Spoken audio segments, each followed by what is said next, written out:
A beautiful night from Fenway Park. It's the middle game of a three-game series between the Seattle Mariners and the Boston Red Sox. Hi again, everybody. I'm Don Orsillo, and welcome to Red Sox baseball. Well, the Red Sox made a big splash during the offseason when they traded for Adrian Gonzalez. He had shoulder surgery back in October, so everybody kind of wondered how he'd begin the year. Started a little bit late in spring training, started a little slowly to begin the year, but he is heating it up now as we take a look at some of the numbers for Adrian Gonzalez lately. Last night, Gonzalez had his team-leading 11th multi-hit game of the season. It's the third straight game he's had at least 2 hits. He had 7 RBIs in the team's 9-game road trip, now tied for the team lead with 15, and during the streak, Gonzalez has raised his average 47 points to his current average of 314. We welcome in Hall of Famer Dennis Eckersley filling in tonight for Jerry Remy, and tonight, Eck, we see John Lackey on the hill, his third straight start against an American League West team. Well, he got pushed back, and that's a good thing. You think about 2 starts ago, he's pitched so well, and this is a perfect team for him to come and keep the string going. Last year, he flirted with a no-hitter for 7 2/3 up in Seattle, and the start that he had against the Mariners here in Fenway Park, he struck out 10 guys. And so for him to keep this thing going, he's had a lot of success over the years, not just last year against the Mariners, but for him to keep this good string of pitching going, this is a perfect team for him. Well, John Lackey will try to keep it going again tonight as he's matched up against Doug Fister in the middle game of this 3-game series from Fenway Park. As Lackey gets ready for his start, we're back with more from Fenway right after this.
Mariners for Game 2 of the 3-game series. Hi, everybody. I'm Don Orsillo, and welcome back inside the broadcast booth as we get ready for Game 2 of the series. One of the most exciting players in all the major leagues is Ichiro Suzuki at the top of the Mariners order every night, and he's starting to reach some pretty impressive milestones, not only with the Mariners but in Major League Baseball since he made his way from Japan to Seattle. Ichiro entered the season 3 hits behind Edgar Martinez for the team all-time lead.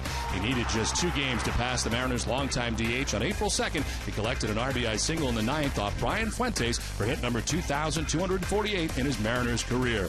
He's led the league in hits 7 times over his first 10 seasons, and heading into today was doing it again. He added 2 more last night to give him 37 on the season. He manages to reach 200 hit mark again this year. It'll be the 11th time in his 11-year career to give him the record for 200 hit years, one that he currently shares with the all-time hit king, Pete Rose. With news and notes and what else is going on with the Red Sox, here's Heidi Watney.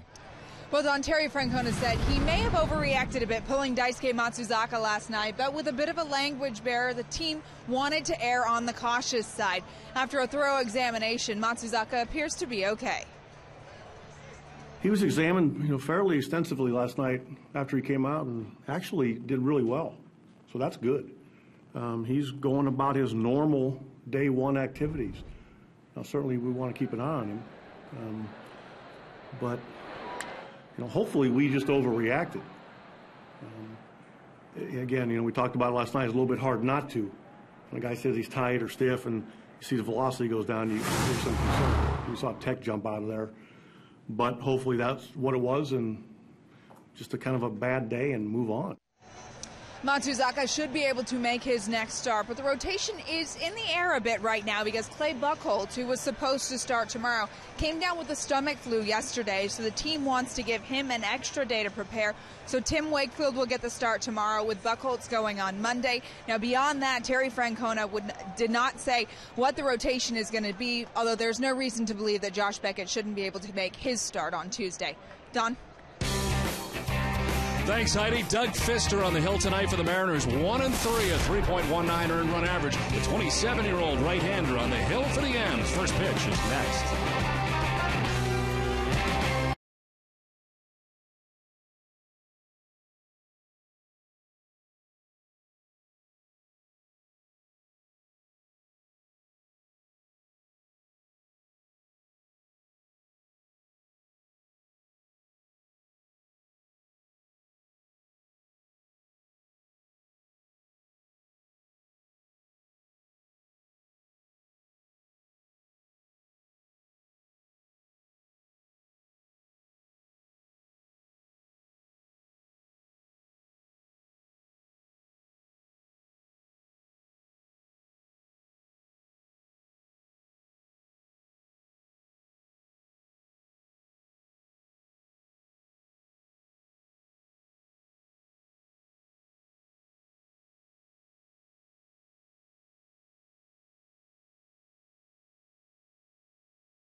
Baseball here tonight. The Seattle Mariners are in town, and John Lackey's ready to go on top of the hill for the Red Sox. Ichiro Suzuki stands in on the left side, and the first pitch of this one is just outside, ball one. On the mound tonight for the Red Sox is Lackey, his fifth start of the year, 2-2, 6.35 ERA on the season. Ichiro slaps at it, sends it foul up to the sky boxes off to the left. Lackey last pitched on Easter Sunday against the Angels. Went 8 innings, giving up no runs, 6 hits. Walked a batter, struck out 6. Beat New York in his second outing, and then beat the Angels last time out for his 2 wins. This will also get fouled.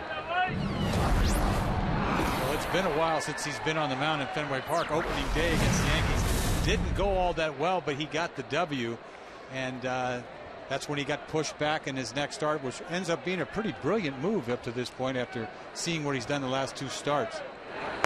You know, it looked good. You saw all those games against the American League West teams coming up, and you know that he fares well against the West, and that includes Seattle as well. But if John Lackey, I bet you didn't like it too much. Not at all. I mean, I could feel for him.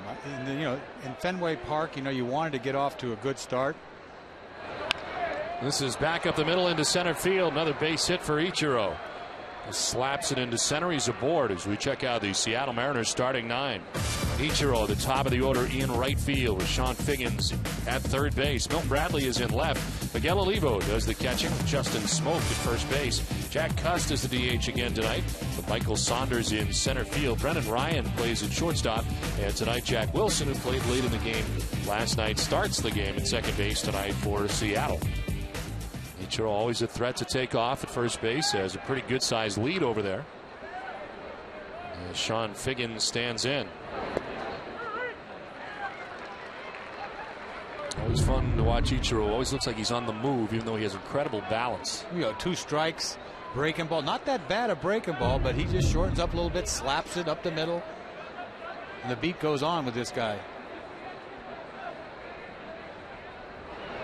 Figgins fouling it off down the left field line. He's been a tough guy to figure out since leaving the Angels, which was kind of a perfect system for him. A team that Mike Scioscia likes to do a lot of different things, and Sean Figgins was right in the middle of a lot of what Mike Scioscia liked to do. And here he comes to Seattle as a free agent, and things have not gone well. Well, I think it had a little something to do with playing second base. Moving over there, it took him a while, and now he's back to third base, which I think is really a better position for him. Having to turn 2 and all that, and he started off so bad offensively last year. It's hard to crawl out of that hole, especially the way the whole club was playing. Yes. I mean, I wouldn't want to have been on that team either. But you're a big reason why they didn't play very well, because he started off so bad the first half. Was Don Wakamatsu, manager of the Mariners, fired last year. Eric Wedge, now the new skipper of the Seattle Mariners, former Cleveland Indians manager. They come in at 12-15. They are 3.5 games back of the Angels in the West and in last place. However, they're playing good baseball. They swept the Detroit Tigers before they arrived here and then won last night. Their lineup does not wow you, but it was effective here last night and has been over the last couple days. Yeah, you hate to say that. They don't wow you. I got to be careful, because they don't. But if that kid, Smoke, has a good year for them, he could swing the bat both sides of the plate. And this guy, this is the guy. I mean, they went and got him last year. The beat goes on with him too. The problems that they've had, I don't even want to get into it. I mean, it's just ugly, but they need him, and they're only going to go that far. Figgins strikes out. Lackey gets him. First strikeout for Lackey, 1 down. Lackey goes to the outside corner and paints him with a breaking ball. That's like kind of a gift outside corner. I wanted, and he got it. I forgot how much you want all of it. I want everything.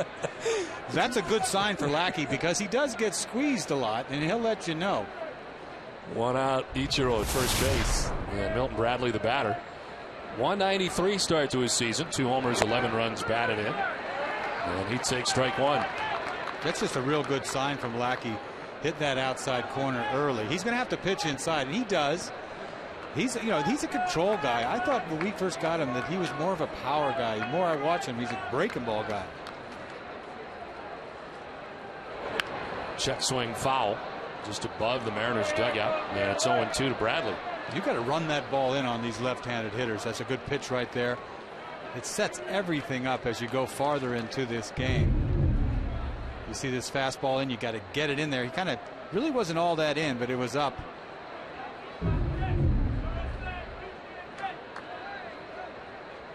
No 2 to Bradley. Trying to get him to chase fastball away. Doesn't. 1-2. Bradley is hitless over his last 7 games with a plate appearance, and no hits in his last 21 at bats. Longest current streak in the majors right now. Just 193 average coming in. And there goes Ichiro. The pitch outside. The throw is good, but not in time to get speedy Ichiro. Boy, he picks his spot. You knew he's going to go sooner or later. He goes on a 1-2 pitch. It's not that bad a pitch to throw. I mean, it's a fastball, but he got a great jump right there, and he's safe easy. It's 9 thefts already in the young season for Ichiro's in scoring position with 1 down. He's in there behind Sam Fold. Here's a pickup play at second, and it's thrown into center field. So Ichiro heads to third base. Mariners able to take advantage of some mistakes last night and see what happens here after Lackey is charged with a throwing error. A little daylight play here, I think. You see Lowry give him the glove and he just launches it. He should have drilled him and it would have went right to the ground. It wouldn't have went anywhere, but with one out, he's in scoring position. Sac fly scores him, so that wasn't really a good play. Ichiro now 90 feet away with one out as Saltalamacchia went to the mound to talk to Lackey.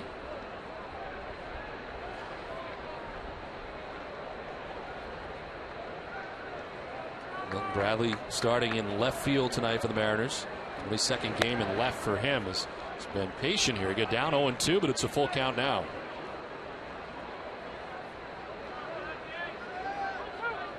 Infield halfway in, play at the plate. You're not giving up this run.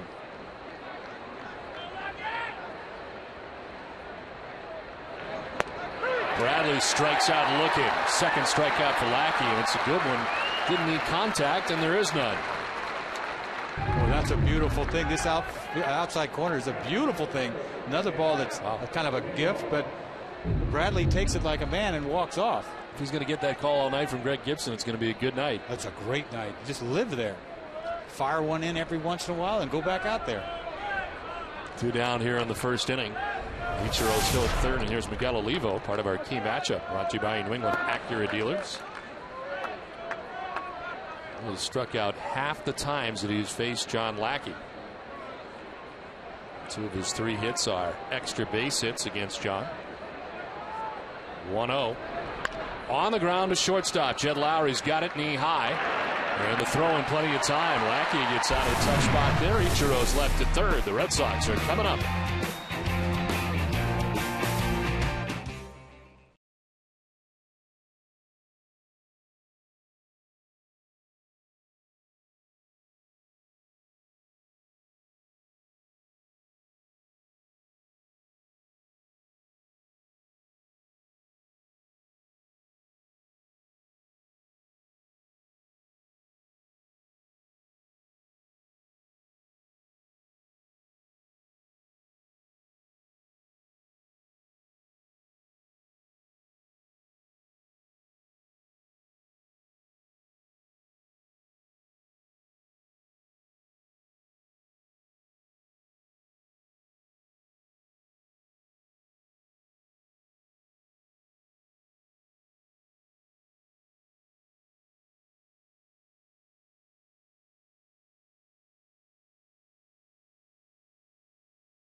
Is brought to you by AT&T, your New England Subaru dealer, Dunkin' Donuts, and by Southwest Airlines.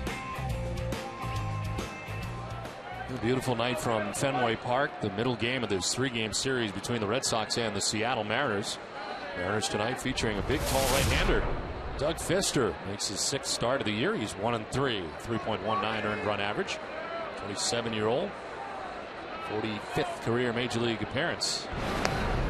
This is outside. Ball 1 to Jacoby Ellsbury, who leads it off. Fister last time out against the Oakland A's, a no decision. Good outing, though. 6 innings, 1 run. 5 strikeouts in that outing. This is in tight and falls behind 2-0. What is with these tall pitchers? Lackey's got to be everywhere. These kids nowadays, I'm talking, whoo, this guy's Randy Johnson tall, right? I mean, this guy's up there. Ellsbury takes again, and it's 3-0. He's got great control. This kid. You look at his numbers, and you'd think he'd have a hard time being so tall like that. He doesn't really feature much gas, but he's got good control. He's listed at 6'8", and a 4-pitch walk to Jacoby Ellsbury. Let's check out the Red Sox starting 9 tonight. Brought to you by your New England Chevy dealers. Jacoby Ellsbury in center field, leading it off. Dustin Pedroia at second base. Adrian Gonzalez has been red hot at first base. Kevin Youkilis at third base. David Ortiz at DH. J.D. Drew in right field, batting sixth. Jed Lowry at shortstop, seventh. Carl Crawford is in left field, batting eighth. And Jared Saltalamacchia rounds out the starting 9. There is Dustin Pedroia. Snap throw to first, but back is Ellsbury quickly. Olivo not afraid to throw at any base. You'd think this Pfister would be easy to run on. I mean, how are you going to uncork that when you're 6'8"? I mean, a slide step? It takes you a while to let it go.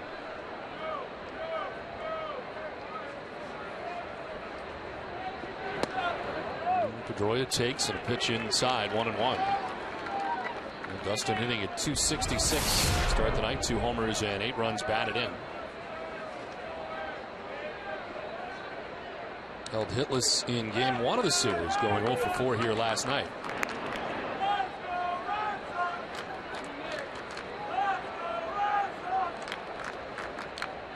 Ellsbury 5 for 8 so far in the season in theft attempts. I think it will take a while to pick him, get him 3 times.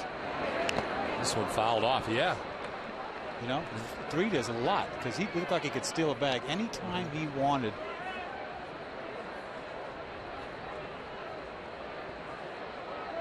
Petey scuffling at the plate. You know, you think about it, he hasn't really swung the bat all that well. He got a couple of cheap hits in Baltimore the other night that helped a little bit, but you know, all you could think about it, he hit so well against the Yankees in that opening series, and since that time he's just been so-so. And so sooner or later he's going to get hot. 3 for his last 16. He was 3 for 12 in the series against the O's and 0 for 4 in the game last night.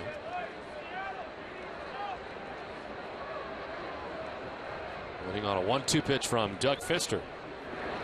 On the ground, softly towards second. Wilson will flip to second for 1. No try to first. They do get the lead runner. And Jacoby Ellsbury is not hit very hard. And it's 4-6 on the force out of Ellsbury. Pedroia reaches at first base with 1 down. You think they had a shot at the double play here? You see Brendan Ryan. He said, never mind. You see this replay here. I probably didn't have a shot. Smart that he didn't. Very aggressive fielder too, Ryan, and for him not to do that is kind of at least give it a surprising. shot. Yeah, it's kind of surprising. Maybe he didn't get a handle on it. Who knows? There was Adrian Gonzalez who takes strike 1. Adrian hitting at 314 with a home run and 15 runs batted in. Hits at 12 of his last 13 games. A couple of hits here last night, going 2 for 4. Now riding that 6-game hitting streak, make it 7. Into center field, a base hit for Gonzalez. Pedroia takes second, and his torrid pace continues. Somebody's going to get hurt. I mean, this ball is middle. You got to get this ball inside. He throws it right down the middle, and look out! I'm talking 6-8 at your head. This is what he's been doing. He's been getting some pitches to hit, and he's stroking them. Maybe not pitches that he can hit out of the ballpark, but pitches that, you know, play right to his stroke. Well, the hit streak now up to 7 games and hitting at 464 during the 7-game streak. He is locked in right now. Red Sox trying to get off to a fast start here against Doug Pfister. Runners at first and second, 1 out. And here's Kevin Youkilis.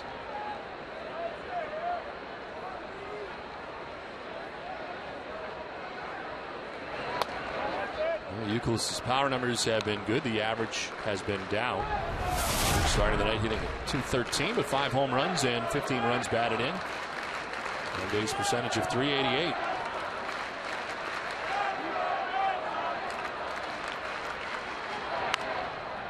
Out ahead, grounds it foul.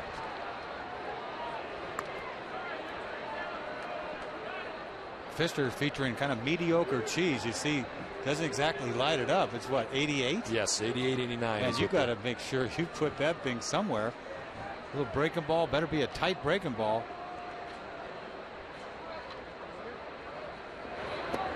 One is in the dirt. It's 2-1.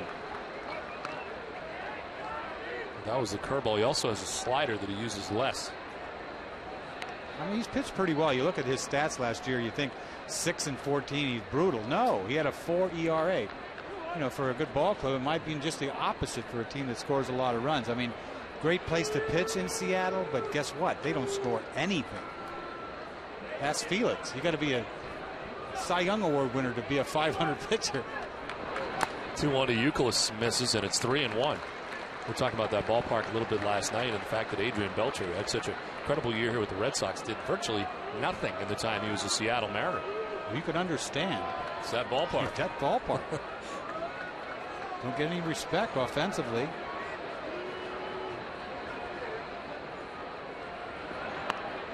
Three-1 is in there for a strike. Euclid didn't like it. Gibson saying got the outside corner. Euch saying it didn't. This looks like paint to me. This ball is right there. It's a great pitch, 3-1. I mean, why swing at that 3-1?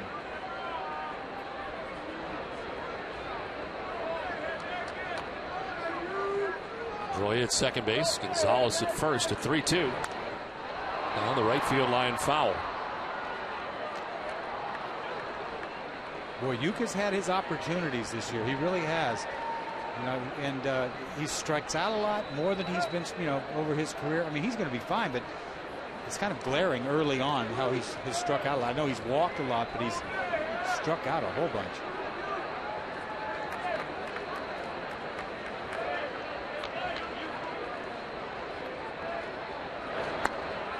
He'll take the walk this time to load the bases. Second walk of his first inning allowed by Pfister. Let's take a look at the defense, brought to you by Jordan's Furniture. As it is Figgins, Ryan, Wilson, and Smoke. Third to first, around the outfield, left to right, Bradley, Saunders, and Suzuki. Doing the catching is Miguel Olivo for Doug Pfister. The umpiring crew, Greg Gibson, has got the play tonight, calling the balls and strikes. Todd Tishner at first base, Jerry Davis, crew chief at second base, and Sam Holbrook on the plate last night is at third base. A chance here for Big Papi to do some damage. Base is filled with Red Sox, 1 out of the inning. And Ortiz takes strike 1. Here's that breaking ball. David hitting at 280. 2 home runs, 11 runs batted in. Outfield straight away. The shift on in the infield for the Mariners. Fastball that time at 90. Might be the hardest that he's thrown so far. Don't you feel like something's going to happen right here? You get that feeling? I feel like I've got his arm, and it's like there's trouble waiting. You're inside his head right I'm now. Inside. I don't want to be his arm.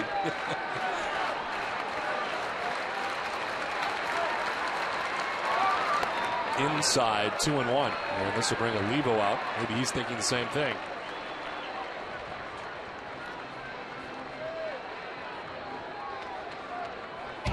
Red Sox baseball on NESN is brought to you in part by Eastern Bank, the official bank of the Red Sox television network. Commitment, compassion, and love of the game. Find out what we're made of at easternbank.com. A golden opportunity for the Red Sox to get off to a great start tonight. Bases loaded, 1 out. And Ortiz ahead of the count, 2-1. Swing and a miss. Well, he finally brought that out at the right time. A 2-1 changeup. Have not seen it up to this point. David aggressive on a 2-1. Looking fastball all the way.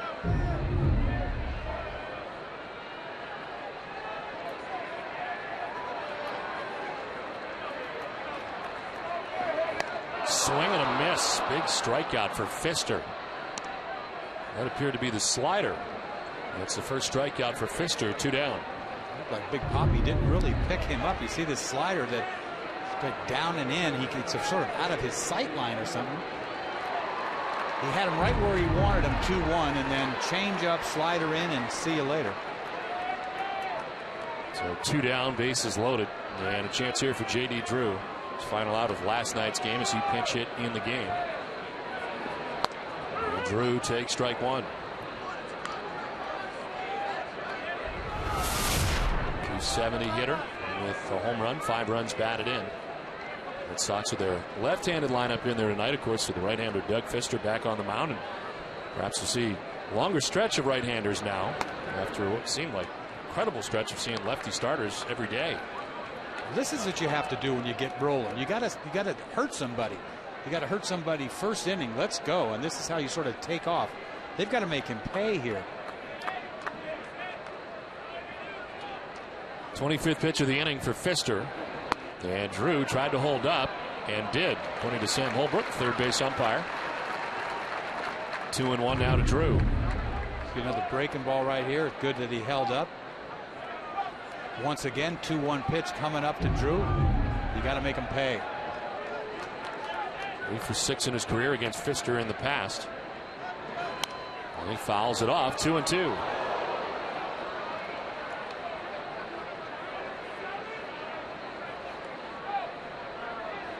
Drew striking out last night as a pinch hitter.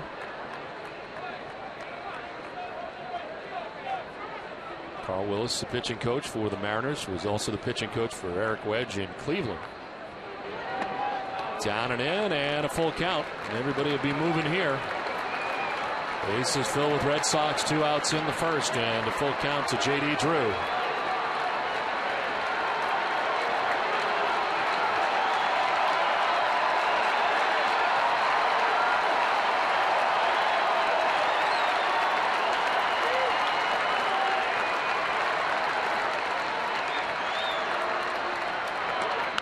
On the ground, foul, and we'll do it again. 3-2. I think he tried the slider again. Didn't get the fastball, goes to the slider again, and he knew he had to throw a strike with it. He couldn't throw a biter right there. Ball's just a little up. He couldn't really handle it all that well. I don't think he's got enough guts to throw a changeup. 3-2. 3-2. In the air, foul. This is 29 pitches. Next pitch will be the 30th of the inning. The Fister's had to work hard. He doesn't mind even get out of this inning unscathed. But he's shown everybody everything. We've seen everything he has in his bag in the first inning.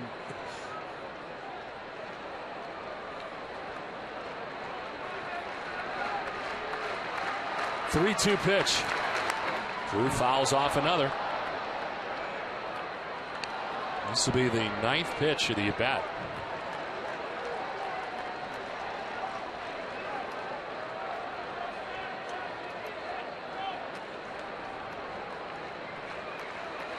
Roy at third, Gonzalez at second, Euclid at first. Again, the 3-2 pitch. Drew hits a fly ball pretty deep out to right center, but Saunders is going to settle underneath it and make the catch. And the Red Sox leave them loaded in the first. Scoreless after 1.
Second inning, chance goes by the boards for the Red Sox in the first innings. They leave him loaded. Here's Justin Smoak. Lead it off here for the Mariners.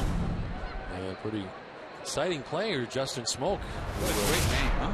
Yeah, He should be a pitcher. was part of the Cliff Lee deal, going from the Texas Rangers out to Seattle. Where Texas end up with kind of nothing. Cliff Lee goes someplace else. You knew this kid had to be a good player. This is ripped down the right field line, foul out towards Canvas Alley and into it. I think they took a while to give him up. This is the kid that they really wanted. Power, both sides of the plate. Boy, Texas had some first basemen, didn't they? You Yes. think about Davis they had, now Moreland, and then this Teixeira. kid. Teixeira, right? I mean, It's a spot that they have done well. yeah.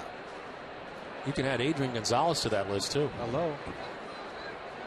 A lot of great first basemen everywhere. 1-2 pitch to Justin Smoak. He was outside, 2-2.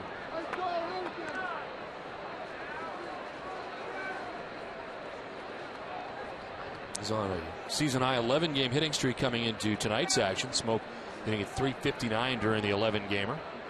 He's 0 for 3 in his career against John Lackey. And he strikes out. Lackey gets him.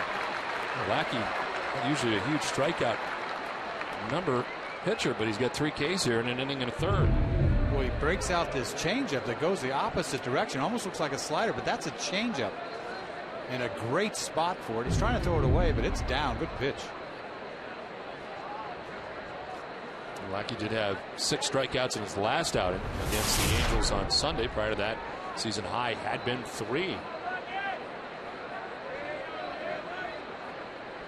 Mentioned his dominance against the Mariners last year. 16 innings pitched against the M's last year at 16 Ks. There's a swing and a miss. Jack Cust, who will strike out on occasion. He'll walk a lot and he'll take you deep too on occasion. This guy just sort of lays in the weeds. You know, you don't think much of him because he takes a lot of pitches, and all of a sudden, boom, he'll hit you a bomb. Did that a lot as a member of the Oakland A's. As he takes the pitch for ball 1-1-1. Big hit last night off the wall, a double, probably the biggest hit of the game. Got a season high 3-game hitting streak coming in. He is first in walks on the Mariners with 18, first in strikeouts with 30. And he's ahead 2-1.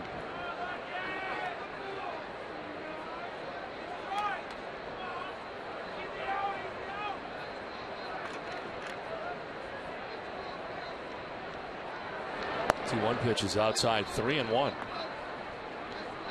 The Mariners playing good baseball, and it's been their offense the last couple of games that's got it done. There's Chris Chambliss, the hitting coach for the Mariners, former Yankee, a guy who apparently wore you out, as you said, in between innings. Yeah, he did. He wore me out. There's ball 4. Cust does it again, able to work a walk here with 1 out in the second inning.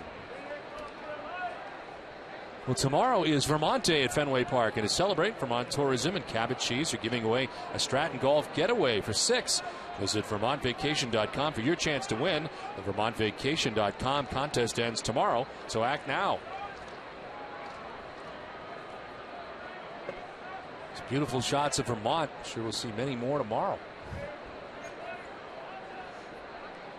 Better green than snow. That's right. They have both. Yeah, no kidding. 1-on-1 on for Michael Saunders.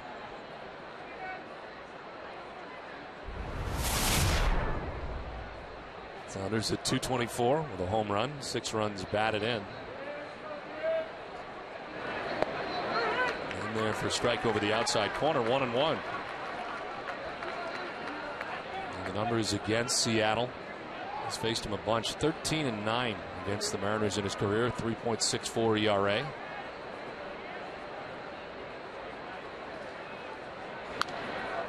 Popped up. Now to Saltalamacchia, down from third is Youkilis. And now moving over by where Lackey was, Youkilis makes the catch.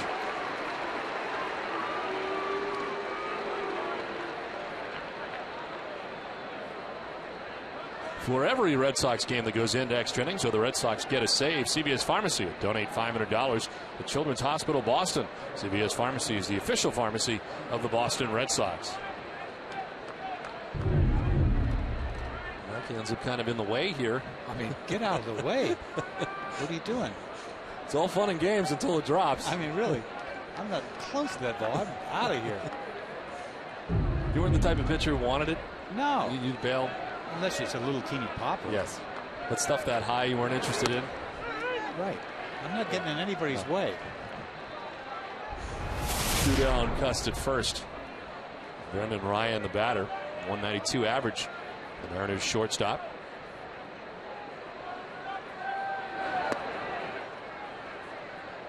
You talked about how much Lackey has faced this club over the years, being with the Angels. Almost 175 innings, like a year full of pitching against somebody. Think about it. That's a lot. Somebody's going to have your number. You would think it's somebody. 175 at 2/3 innings pitched. 27 games started against them total. Right. It's like a season almost. And again, the record 13-9 with a 3.64 ERA. What'd you say? Ichiro has faced him almost 100 times? Yes. It's incredible. Whew. I don't want to face him 100 times. A lot of times we'll run sample sizes out there that aren't that large. That's a pretty good sample size. There's nothing like 100 it. ABs. Right. 2-1 is softly hit towards short. Lowry looks at second but fires to first in time to conclude the top of the second. We're scoreless from the Fens.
As many Twitter followers as the Rem Dog, but that doesn't mean you can't follow them every weekday morning starting at 6 on WEEI Sports Radio Network.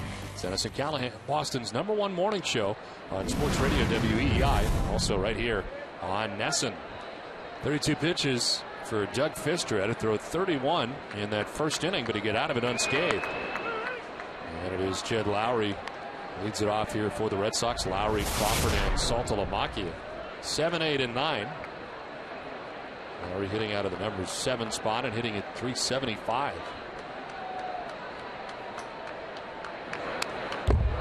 Lowry really forcing his way into the starting lineup with the way that he has started this season offensively. Let me tell you something. Last night he hit that ball off Brandon League. That ball is gone in a lot of ballparks. Yep. That's a tie ball game.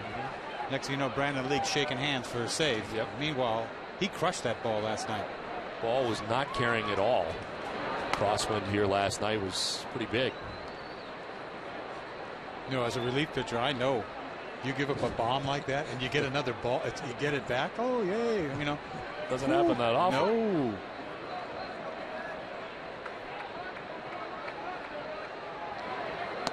Lowry strikes out with the arms out of the way, and it's in there for a strike as Greg Gibson rings him up. Second strikeout for Doug Fister. He kind of backs away from the ball. It's supposed to be inside. He throws it right down the middle. Look, up middle. And he puts his arms up like the ball ran back. It just looked like a ugly fastball. The high strike call from Gibson. One down here in the second inning for Carl Crawford.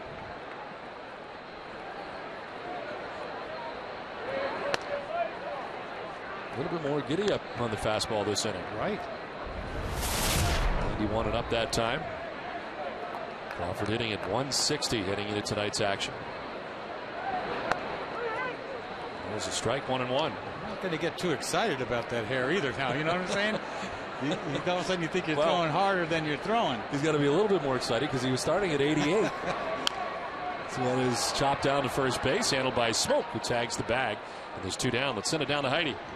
Don, Terry Francona said yesterday when a hitter is struggling, sometimes he tries to swing his way out of it and ends up swinging at bad pitches. He said that's what he saw from David Ortiz last year and what he's seeing from Carl Crawford this year. So I asked David Ortiz what advice he's giving to Crawford to help him get out of it.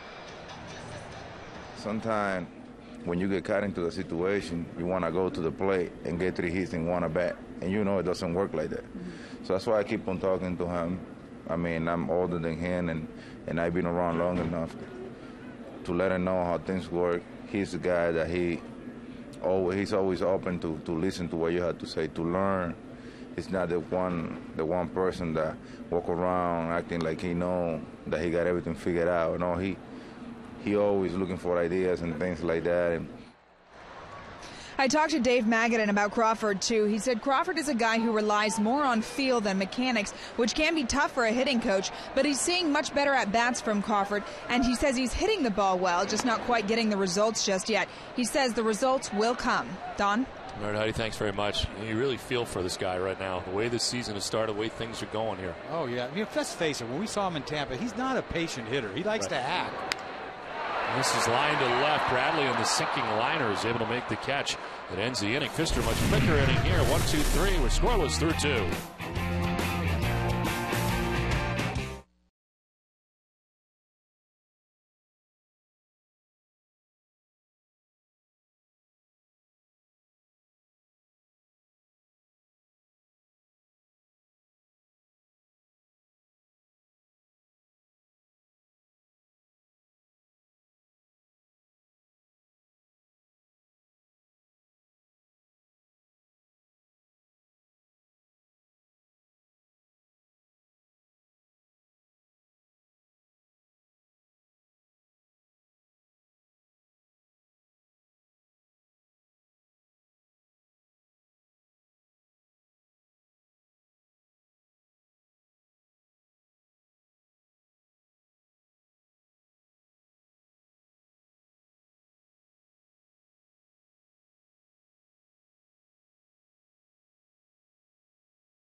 Back at Fenway Park as we head to the top half of the third inning. It's Jack Wilson leads it off, former Pittsburgh Pirate standing in. And a swing and a miss for strike one.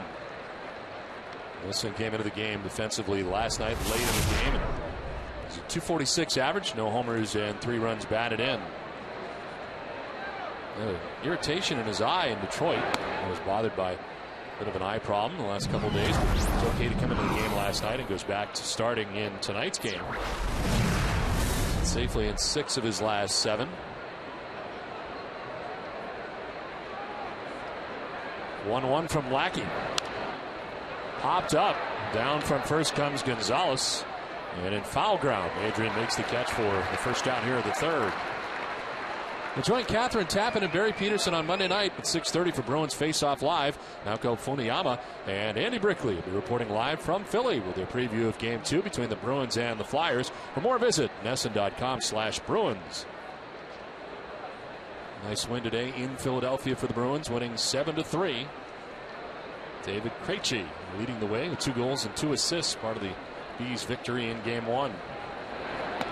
Ichiro jumping back out of the way of a pitch inside.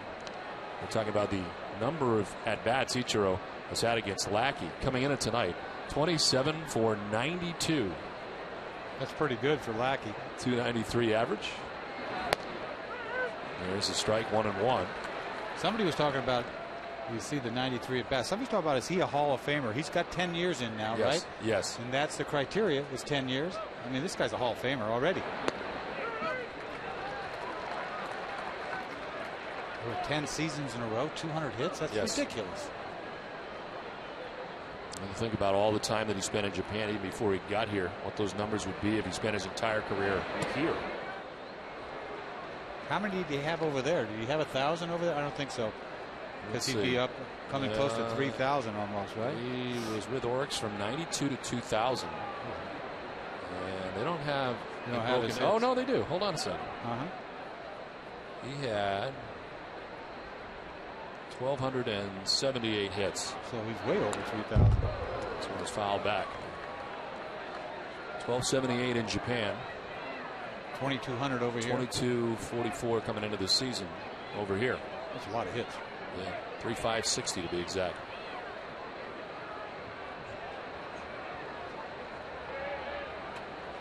In Japan, there were years that he had 21 home runs. And you watch him during batting practice. He's one of those guys that you think, if he really wanted to, he could lead.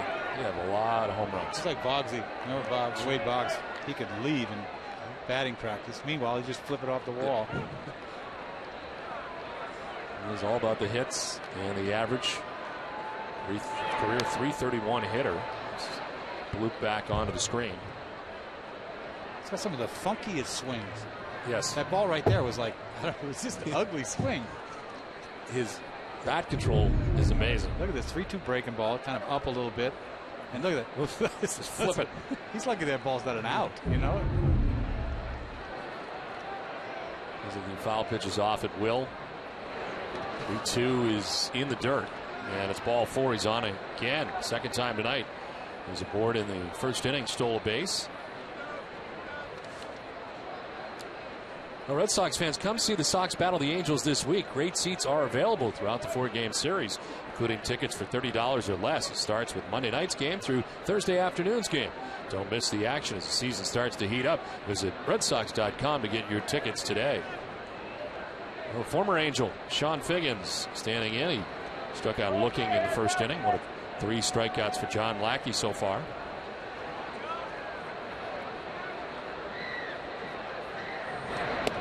Pitch up high, and it is 1-0. Ichiro probably going to pick another spot here to run. You just don't know when he's going to run. He ran 1-2 count last time. 39 thefts on the year, including 1 tonight.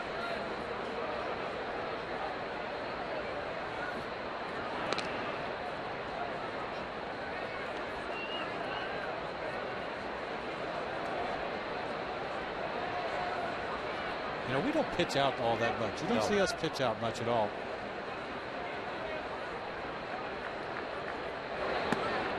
You think back to when Crawford was on the Tampa Bay Rays and how much running he did.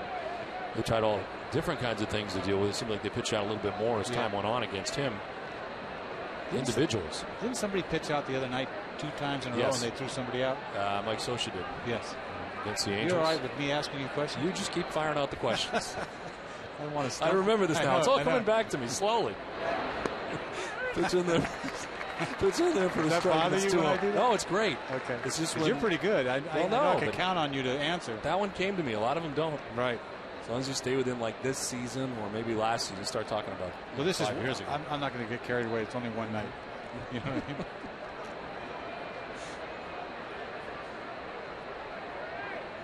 mean? 2-1 to Sean Figgins. He is in there for strike 2 and 2. The times I really don't enjoy it that much is when, like, you say something that could be thought of as maybe offensive to somebody else, and then you look at me and say, right? Yeah, that's what. And you don't know whether to agree or not. That's where it becomes a little touchy. I got it. You know, so. Okay, I'll leave remember that last part out. It'd be great, because I do agree with you a lot. Dennis Eckersley joining us tonight, as this one is in the right field off the bat of Figgins. Ichiro heads first to third without any problem. And it is first and third with 1 out. There's the second hit off John Lackey. 2 strikes. This ball didn't seem like it was hit all that hard, but his ball's up. This ball has to be up, and it gets in on him. It sounded like he busted his bat, but he places it perfectly down the right field line. Easy for Ichiro to go to third on this ball. He thought he jammed him. But sometimes, you don't. If you get the ball up, you don't really get away with it. Even though you jam somebody, they just fist it over the infield. We're going to deal with Milton Bradley first and third with 1 out. Mariners had a runner at third base in the first inning, could not score. Miguel Olivo grounded out to end that inning. After it struck out Bradley with that runner at third, now he's got another chance.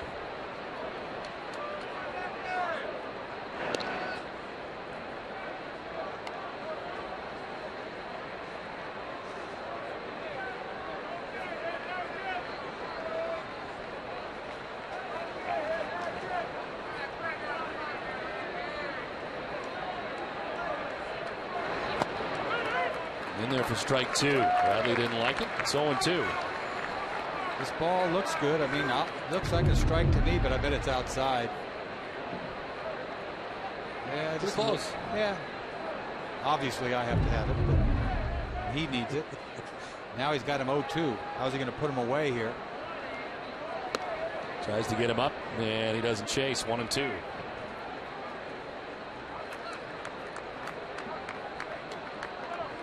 He's 3 for 27 in this category.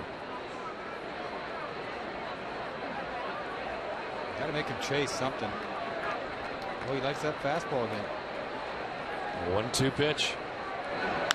He's chasing, and he lines it down the left field line. It's a fair ball headed towards the corner.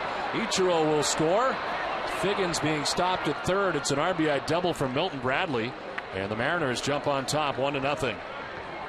One too many fastballs down and away. I think he was trying to trick him with this little fastball, little paint job on the outside corner, but he goes down there and boom, hits it perfectly, because this ball is barely fair down the left field line, just inside the foul line. And it looked like to me that Figgins could have attempted to try to score from first base, but he held him up, which is not such a bad thing for the Red Sox. So second and third, 1 out, and Miguel Olivo the batter. Grounded out shortstop in the first inning. Bradley had been 0 for his last 22 until getting that RBI double. It's a nice piece of hitting.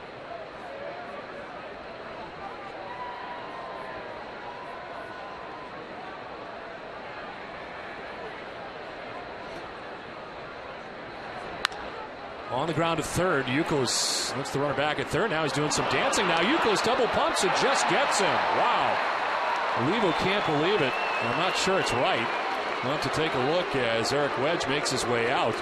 Yukos got caught up with Figgins doing some dancing down the line, and then almost didn't get Olivo, but he does. 2 down. You see this ball sharply hit, breaking ball, 1 hop to Duke. He gives him a look, and then he looks again, as if he was going to score on that ball. And it's such a close play there. Bang, bang at first base. Duke just hoping that he doesn't try to attempt to go home right there. He wasn't going to make it anyway, but he took so long to throw it. And this is a close play. He's safe. Oh, missed it. That is a huge play. Got away with it. Wow. Red Sox take that. It's their second out of the inning. Base runners do not advance.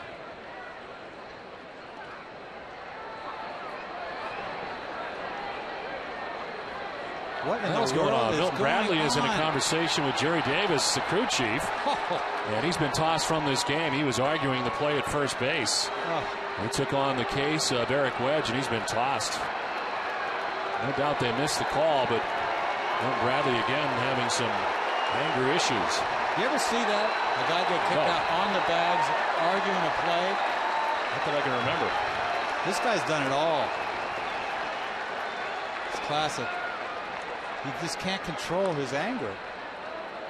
Look at, I mean, you see him on second base. He's hooting on the other umpire, and the second base umpire kicks him out for yelling at the first base umpire. Jerry Davis is the crew chief, the second base umpire.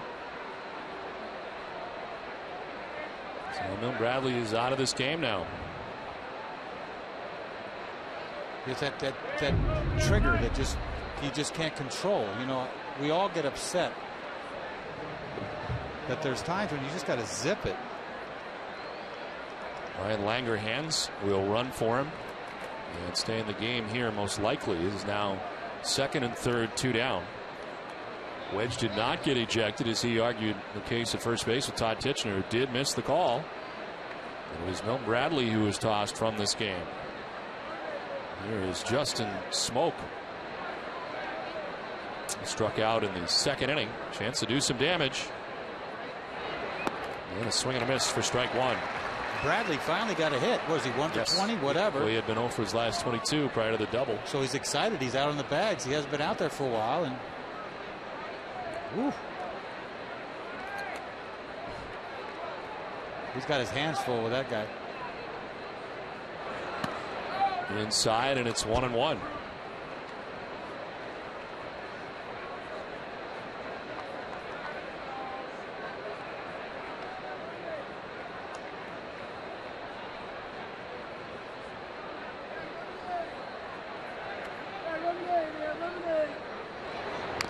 One is tap foul, and it's 1-2.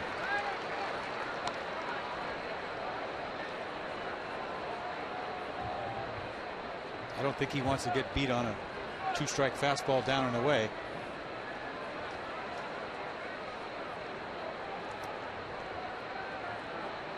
Langerhans at second, Figgins at third, 2 down. 1-2 to Smoke. And it's up high and inside, 2-2. Lucky at 62 pitches through 2 2/3 innings.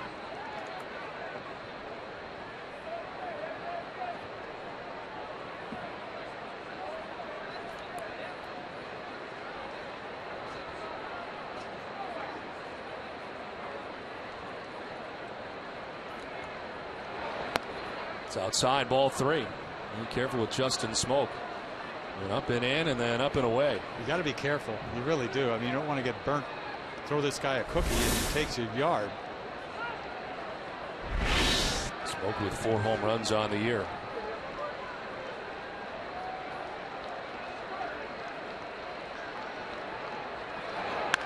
On the ground to first base. Gonzalez has got it. He'll flip to Lackey, who covers the bag. Inning over. But the Mariners get on the board. They take a 1-0 lead.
Has said a while ago, lights are on here at Fenway, and Seattle Mariners have a 1-0 lead as we head to the last half of the third inning. Jacoby Ellsbury, Dustin Pedroia, Adrian Gonzalez to batter against Doug Fister. Much quicker second inning for Fister than his first. Red Sox went down in order in the second inning after leaving the bases loaded in the first inning. Ellsbury walked in that first inning. Brian Langerhans did stay in the game and takes over from Milton Bradley out there in left field. Former Atlanta Brave. 1-1 is line down the right field line, a fair ball. Kicks off the short wall to Ichiro. Ellsbury headed for two. He'll get to second easily. A leadoff double to begin the bottom of the third inning. Things are happening with Ellsbury lately. He's been hot. Walked the first time up, gets a high changeup middle. That's exactly what you should do with a high changeup. Bullet. Right field line, almost chalk. Double easy for Ellsbury.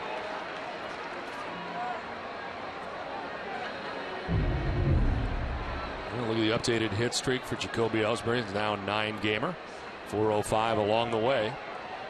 And doing what Terry Francona wants him to do, get on base. He has walked and doubled here tonight.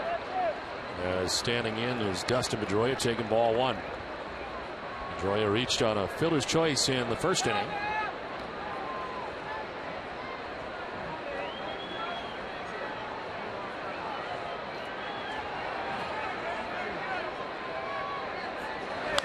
On the ground down the line at third. Figgins diving, looks the runner back, and then fires to first to get Pedroia. Nice play by Sean Figgins. We're talking about the difference between him playing second and third. And what a play at third base right there for Figgins. And he's playing up even with the bag. He's close. And you see this ball to Hopper, but it's hit sharply. He gets dives where he has enough time. That's how hard the ball is hit. He had enough time to get up and throw him out easily. That's a great play. That's a double down the line. Never know, could have been a double RBI. So Pedroia 0 for 2 in the game tonight. One down here in the third inning, and Adrian Gonzalez coming up. Continued his torrid pace with a single in the first inning. And there is strike one. You know, you get a guy on second base. Ellsbury leads off the inning, nobody out. You're supposed to get him over, get him in. Is that the name of the game? I know Fenway Park's a whole different ball game. You got to score some runs, but it's kind of elementary, isn't it? And he goes up there yanking. 50th pitch for Fister of his outing. Now it's in the dirt, glances off Olivo, no advance for Ellsbury. Beth Israel Deaconess Medical Center, the official hospital of the Boston Red Sox, is asking, what do you know about keeping bones and joints strong? Step up to the plate and take their 9-inning quiz at bidmc.org/healthyis. Know anything about keeping bones and joints strong? No. Well, you should check out bidmc.org. I tried to do that promo a long time ago. I don't want to be part of that promo. Remember that? I don't forget that. We were slipping in promos for I couldn't get it right. One out in the third inning is. Don't slip it to me. Fister spirals off the backside. You were getting good at him after a while. No, I wasn't. Mika pitch zone. I got that down pat. That'll be coming up. Little foul off to the left and quickly back into the seats.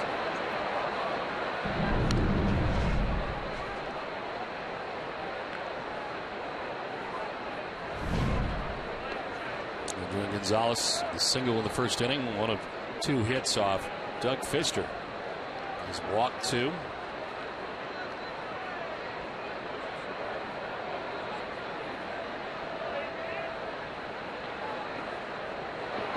Gonzalez swings and misses, and Fister strikes him out. It's a third K for Fister. Able to get Gonzalez, and there's 2 down. Well, he saved that changeup for Gonzalez. He's going to come inside with a changeup. Almost looks like a slider, but I think it was a changeup with that little spin going the other way.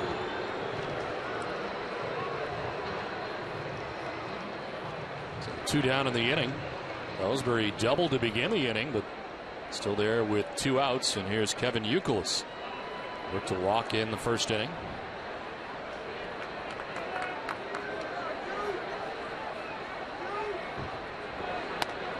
There is strike one over the outside corner. Yeah, this guy doesn't wow you, but he gets it done, doesn't he? He just sort of picks his spots with his fastball. I mean, he'll challenge it. It's almost like you aren't looking for his fastball. Then he saves that little changeup he's got. You saw the breaking ball there. I think of a guy who is as tall as he is.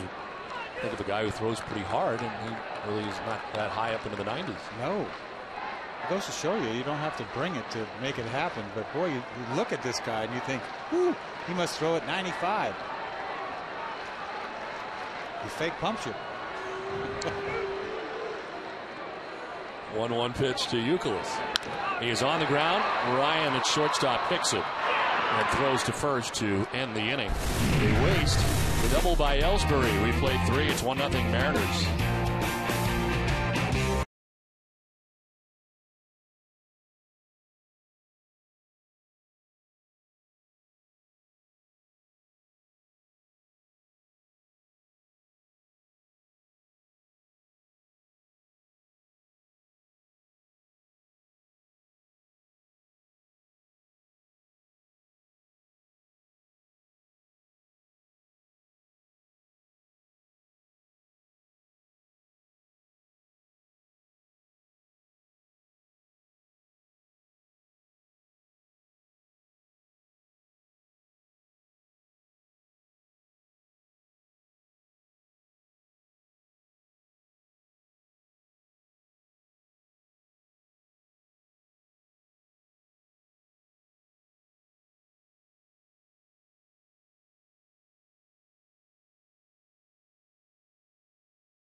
Top half of the 4th inning. Mariners on top of the Red Sox 1-0. Jack Cust out after that first pitch.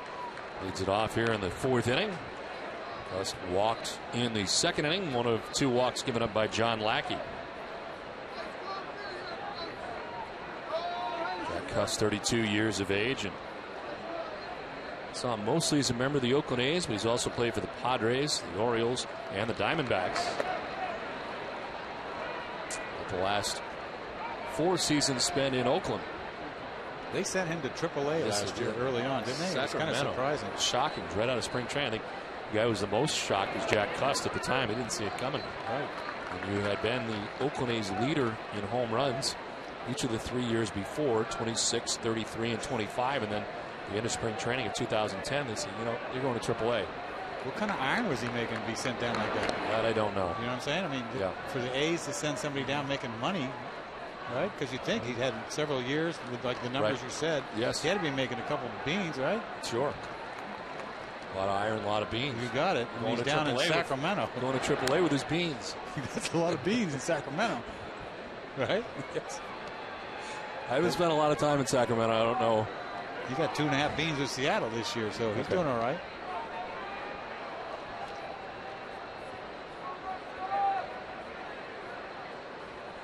Two and 2 the count to Jack Cust.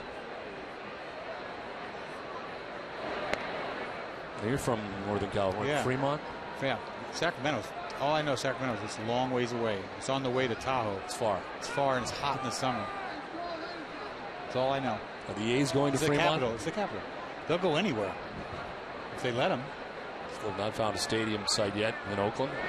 3-2 pitch is ball 4, and Cust will head down to first base. He walks again. It's the 3rd walk given up by Lackey. It's time now for tonight's twisted but true fact of the game. On Monday, the Cubs' Starlin Castro had a second inning he'd rather forget. Castro made not one, not two, but 3 errors, leading to 3 unearned runs in a Cubs 5-4 loss. One person familiar with Castro's pain was Cubs broadcaster Bob Brenly, who also had an inning to forget like Castro in '86. Brenly did one better. He had 4 errors in an inning. One other thing Brenly did that Castro didn't, he made up for the errors, hitting a walk-off home run in the game. So that's all good. Twisted Tea Hard Iced Tea is the refreshing hard iced tea that tastes like real iced tea, be a little twisted. I'm sure you'd be understanding if your catcher made 3 errors when you were on the mound. Brenly, he took me deep once. You know, really? I don't know why I remember that. Yeah. He'll be coming to town with the Cubs, right? Yes. Does the Cub games? Cubs will be coming in here. The 1-0. Why do you remember that? I remember he only took, he took me deep. Why do I have to remember that? To shake, I'm sure. When I look at him, I say, he got me. What about all the guys who struck out? I don't remember all the good stuff. Yeah, I really don't. Bad things that happen. That's the first thing that comes to my mind is stuff like that. Bad things. You got to shake that stuff. I know it. I can't help it. You got to be positive. Just think about all the good things. You're a Hall of Famer. Oh yeah, I know. It's good stuff. Got to act like it, right? Yeah. You strut around. Got to be like me, positive all the time, upbeat. 2-1 the count to Michael Saunders. This is in the air to left field, hit well. Crawford going back's got room, almost to the edge of the track, makes the catch. Saunders is out number 1 of the inning. On this week's all-new Ultimate Red Sox Show with Heidi Watney, presented by Arbella Insurance, Peter Gammon sits down with Josh Beckett. Remember Roger Clemens' 20K game 25 years later and much more. That's the Ultimate Red Sox Show tomorrow at noon. We were talking about that last night in the 20K game, the fact that he did it twice. And you imagine that, what was going through his head in that time and being that dominant? Oh, I mean, there's nothing like it. You think about it, because he didn't have that split finger then. Remember? Yep. I mean, he didn't have a split finger. I mean, you saw what he did with that split finger. It kept him around. I think it kept him, well, that and a lot of other things. But that, looking back, he was fastball, breaking ball, and explosive fastball. And that Seattle Mariner team, they struck out just to stay in shape. I mean, those guys all were swinging hard. Gorman Thomas, remember that name? Yes, sure. Long time Milwaukee Brewer. I think he was a 20th punch out. I'm not sure, but anyway. Not to take anything away from his 20 punch outs, but how many punch outs is the most you had in a game? 14, and I got an L. So took an L. Got an L. Wow. So don't, hooray for punch outs. Still, we're going back to that positive thing. You still have to feel good about it. 14 strikeouts. That's a lot of strikeouts. I know. Yeah. Against Texas, 1976. Yes. All over. They're all over. I remember like it was yesterday. I had a no-no going into the 6th inning. And Buddy Bell made a play. Why do I remember this? Made a play, and I thought it was an error. So when I walked off the field, I looked up the scorekeeper like, what are you thinking about? I got the team guy that you were. 1-2 is just outside. Oh, he got to have that one. You see him buckle right here. This little breaking ball. This has got plate. I thought it had plate. Nope, a little outside. Can't blame him for. I'd probably do the same thing. I'm not going to get too much out of Kurt Young, are you? He just seems like. So it is popped up right side as Adrian Gonzalez steps on the grass and makes the catch. 2 down. It's time now for tonight's AT&T trivia question. And the question is, which 5 outfielders have won Gold Gloves as a member of the Seattle Mariners? I got a question for you. Do you know who you faced 89 times? We're talking about Ichiro facing John Lackey 92 times coming. You faced somebody 89 times. Robin Yount. Yes. I didn't know that. Somebody said. Oh, you didn't know? He's the first guy I faced in the big leagues, Robin Yount, too. I punched him out. You don't forget that. No, so that's positive. That's good. That's positive. Yeah. You got him 19 times. You punched him out. I punched out 2 Hall of Famers. The first guy I punched out was Robin Yount for my first out. And the last out was Tomei. And he's going to be a Hall of Famer. So you don't forget that. No, that's positive. Good. Everything's upbeat. Yep. Did you end up losing that game that you punched him out in? Who? The last one? Yeah, we lost a playoff game. Wasn't good. Nope. This is to shallow center. Pedroia out. Can't get it. Just out of his reach. As Ellsbury will grab it. Cust goes to third. On a single by Jack Wilson into center field. It's 1st and 3rd now with 2 down. And Great effort by Pedroia, just out of his reach. You think you have somebody punched out earlier in this at bat, and he makes a good effort. I thought he was going to catch this ball. Kind of a weak flare over there. He looked like he had a beat on it all the way, and just out of his reach. First and third, 2 outs. So Saltalamacchia really offside for the infielders. How they'll handle this first and third situation with 2 down. And Ichiro coming up. Ichiro singled in the first. He walked in the third, scored a run.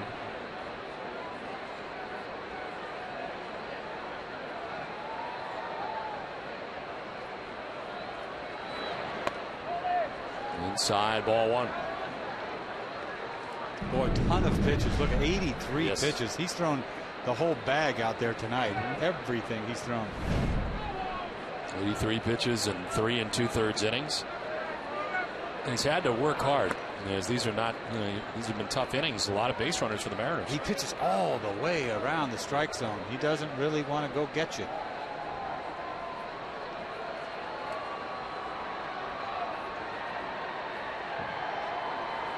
Ichiro's been on twice, single and a walk.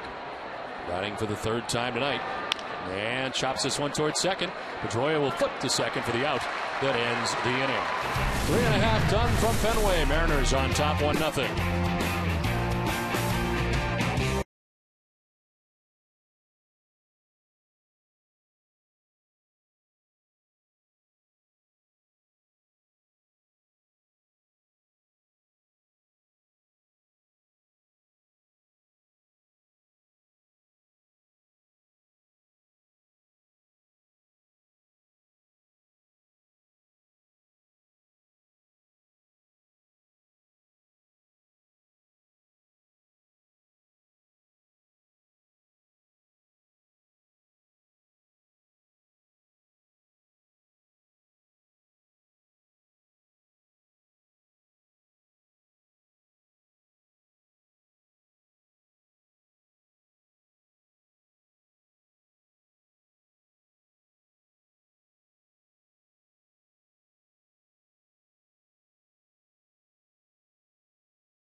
Company is a proud sponsor of the Red Sox Foundation, helping to address health needs in our communities.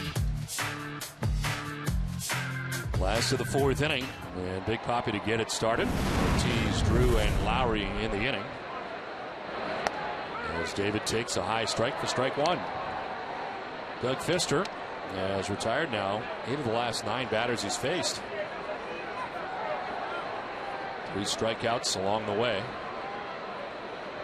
One of those strikeouts belonging to David Ortiz back in the 1st inning.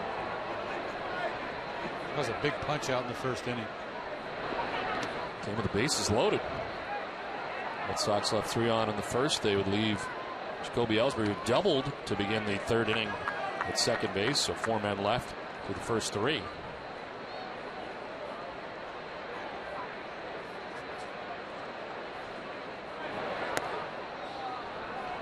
Ball 2, 2-1. Ortiz, he's been getting his hits, but not like he hasn't launched anything.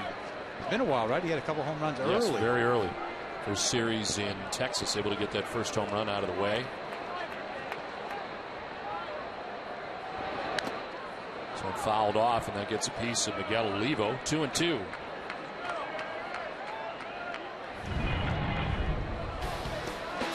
saw, he had him 2-1, and he wouldn't throw it. He punched him out on a breaking ball. But before that breaking ball, he threw him a changeup that he swung through. Really made 2 good pitches. Answer your question about David Ortiz. Back on April 2nd was his last home run. Him 2 right together real quick. In Texas, he's been 78 at bats in between. So you got Oliver, right? Yes. The second one. Lewis was the second one. Oliver, I think, was the first one. Oh, right. Opening day. Yep. Swing and a miss. Ortiz strikes out. Second time he struck out against Pfister. Let's check back in with Heidi. Well, Don, you guys mentioned Doug Pfister's height at 6 feet 8 inches. I talked to his pitching coach, Carl Willis. He said that's something that can work for him and against him as a pitcher. Doug has tremendous angle. He's a tremendous athlete for a guy who's, very tall and long-limbed, but very athletic, has good feel for all of his pitches, and, he can make that fastball move in a couple of different directions, and that's always important because, he's not a guy that's going to go out and show you 94, 95. So it's command, it's movement, it's change of speeds, and he can very well do that, as well as control the running game, fill his position. He does all the little things that go into making himself a complete pitcher. Pfister has given up just 2 earned runs or less in 4 of his 5 starts this season. He's only given up 1 home run this season in 34 innings so far. Don? All right, Heidi, thanks very much. J.D. Drew grounding out to Jack Wilson for the second out of the inning. Take another look at the Ortiz strikeout. This is like an ugly little slider. Up out of the zone a little bit. Look at it. Nothing great about that. It's just a ball he couldn't handle. Looking for a strike, and he doesn't get one. It looks like meatball when he's swinging at it, doesn't it? Not to take anything away from the kid. I mean, the kid has pitched. He's shown me something. Going after guys with that 90. They talk about a good athlete, pitcher. What do you have to do to be a good athlete? I'm sure you're a good athlete. Yeah. Have a good running game. I mean, be able to hold the runner at first. What do you field your position? Let me ask you this. With big pitchers, tall pitchers, you always hear pitching coaches talk about mechanics. Why is it so hard for a tall pitcher to have good mechanics, or keep their mechanics, or keep them? Well, think about it. I mean, he's so big. I mean, right. But what makes it different from a little guy? Oh, I don't worry about his own mechanics. It's like a golfer, right? They say the smaller the golfer, the less it can go wrong. But it just seems like anytime you're talking about a tall pitcher, it's always about having trouble keeping his mechanics. But they always talk about that downhill stuff with that tall pitcher, leverage, right? Okay. And so you got to love the leverage because everything's got to be going down because doesn't make sense. Hooray! You got to be able to get it up there a little bit though. 0-2 is outside. 1-2. But he has pitched well. I mean, take nothing away from this kid. He's 1-3 with a 3 ERA. He has got no run support. 4 of the 5 starts he's had is 1 run or less. Tough to win that way. Yeah. 1-2 to Lowry. Line into right field. Ichiro will chase it. Lowry heads for second base. Into second with a 2-out double.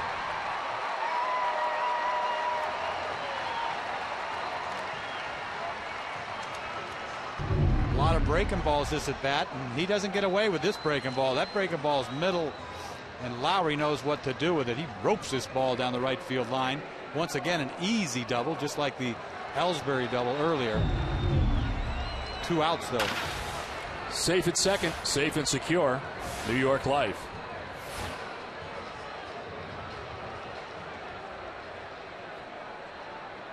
One ball, 2 strikes, 2 down. Carl Crawford in on the left side is 0 for 1 tonight. Grounded out to first base in the second inning.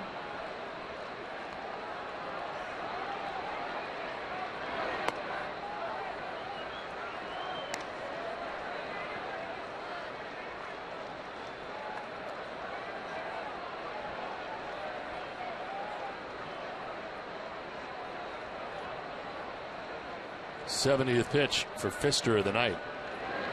Crawford fouls it off. Well, he went right after him, man. 1-0 pitch throw, a 90-mile-an-hour fastball right there. He's got a good swing of it. This ball should have been crushed. Look at this ball right down the middle. You got to get your pitch. You got to drill it. Because sometimes that's all you get.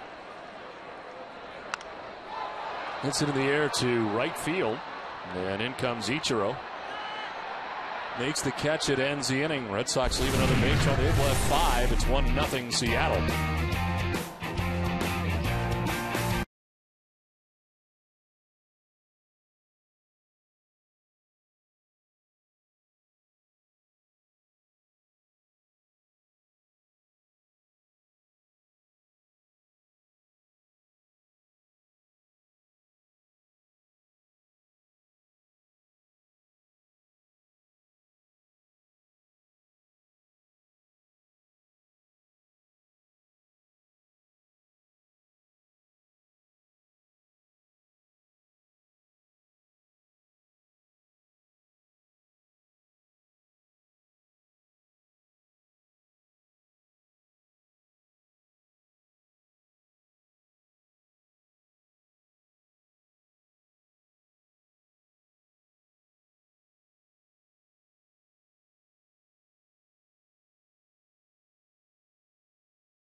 and Betsy Gonzalez to help local families by donating $1,000 for every home run hit by Adrian this season.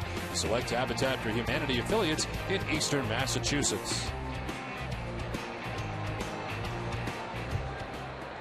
Top half of the 5th inning back at Fenway as Sean Figgins leads it off for the Mariners. Back up the middle and quickly into center field. Figgins a leadoff single to begin things here in the 5th. He is 2 for 3, his second hit. Tries to get ahead with a fastball, just trying to get ahead. You know, he's thrown a ton of pitches. Sometimes it just doesn't pay to get ahead. You see a fastball right down the middle, right between your legs. Almost, he was hoping it might have hit him and might have thrown him out. Well, Figgins aboard to begin things here in the 5th, and now Ryan Langerhans batting for the first time.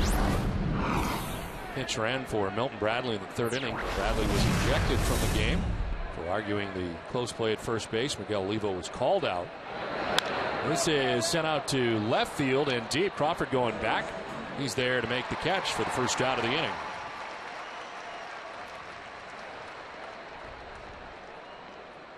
Well, tonight, immediately following our Red Sox coverage, showing Randy Scott for Nesson Daily, presented by Sun Life Financial. We'll have a complete recap and player reaction from the Bruins Flyers series opener in Philadelphia. Also have a full preview of the Celtics as they travel to Miami for Game 1 of the conference semifinals with the Heat. All this and much more on Nesson Daily tonight following our Red Sox coverage, and it's only on Nesson. 1 on, 1 out, and here is Miguel Olivo.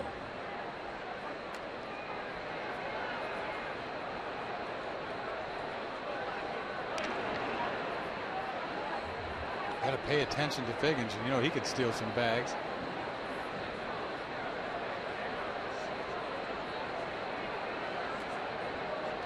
He checks on him again. He knows all too well, former teammate of Sean Figgins for a long time with the Angels.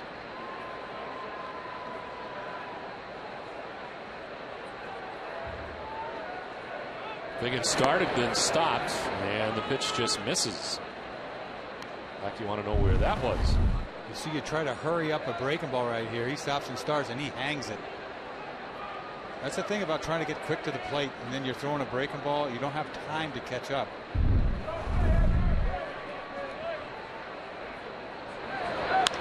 This is hit well to center field. Back goes Ellsbury to the warning track to make the running catch. And back goes Figgins to first. Ellsbury covered a lot of ground. Back onto the warning track to make the grab for out number 2. Back-to-back ugly breaking balls. He's lucky he gets this ball back, to be honest with you. Hits the ball probably into the pad. It kind of dies out there for Ellsbury. Doesn't look like much when it gets into the track right there, but you got to get lucky throwing 2 sloppy breaking balls. Ellsbury running it down back on the track. 2 down in the inning, and Sean Figgins still at first base. Here's Justin Smoke. This will be pitch number 90 of the night for John Lackey with 2 outs here in the 5th.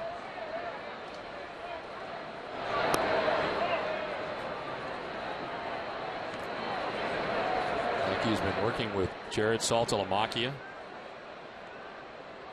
And Saltalamacchia catching him again tonight. 1-0. Curveball that is in there for strike 1, 1-1. Who's the best catcher you ever worked with? The guy you're most comfortable working with? I gotta say Pudge. You know, yep. I gotta say Fisk. Yeah, even though he bothered me because he was so slow. You know, and I'm so anxious. But he's the greatest catcher ever. Yes. One of the greatest catchers ever. How can you not say that? Because if he was listening, which he probably is, because he's the only reason why I won 20 games. He'll tell you. Even though he was slow, he was very slow. It was his very pace. Methodical about the way he moved. Even when he got in the box, he was a big dude. Yes. Figgins goes his ground ball on 2 hops to Pedroia. That'll do the inning. We are halfway through the game. The Mariners on top 1-0.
AT&T trivia question answer. Which 5 outfielders have won Gold Gloves as members of the Seattle Mariners?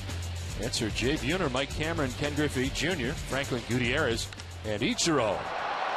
Saltalamacchia at a deep left and high off the monster. Langerhans plays the carom quickly, and at second base, Saltalamacchia is safe.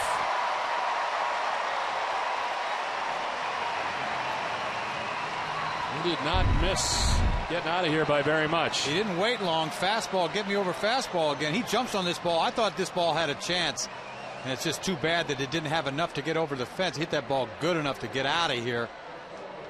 You see him hustling to second base, head first dive. Third time in 5 innings the Red Sox have had the lead runner on. They've not been able to score prior to this bid here in the 5th inning.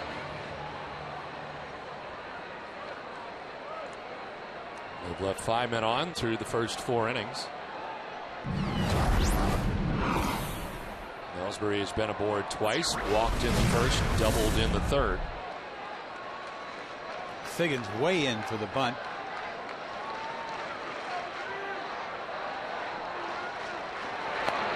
There's ball 1. To finish up that thought on the Gold Gloves, Buhner won his Gold Glove in '96. Cameron won it twice, 01, 03. Gutierrez and Ichiro both took home the award last year. 10th season in a row that Ichiro has won a Gold Glove. Griffey also won 10 from 90 through 99. Inside to Ellsbury, and it's 2-0. That's amazing. The Mariners, even though they've had some tough seasons, Mariners have had at least one Gold Glove Award winner since 1987. Ooh.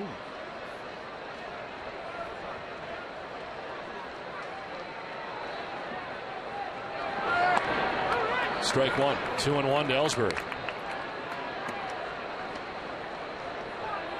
Pfister working into the 5th.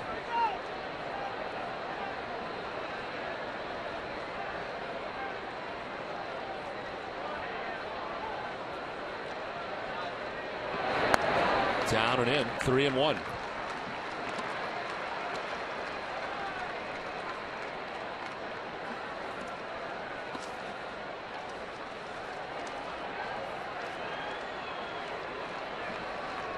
Longest Pfister has gone in any game is 7 innings. Did that against Kansas City, giving up 5 runs in that outing. There's ball 4. Ellsbury has walked again, second time tonight. Time for a game break in. Tom Caron, TC.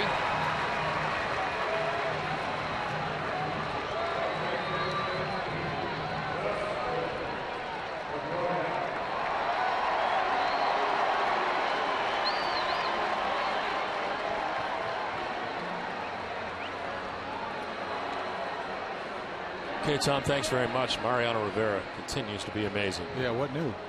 How many's that? How much he got? Close to 600 one of these days? I know Hoffman left with about 600. Didn't mean to ask you another question. I know. Here I go again. At me, yeah.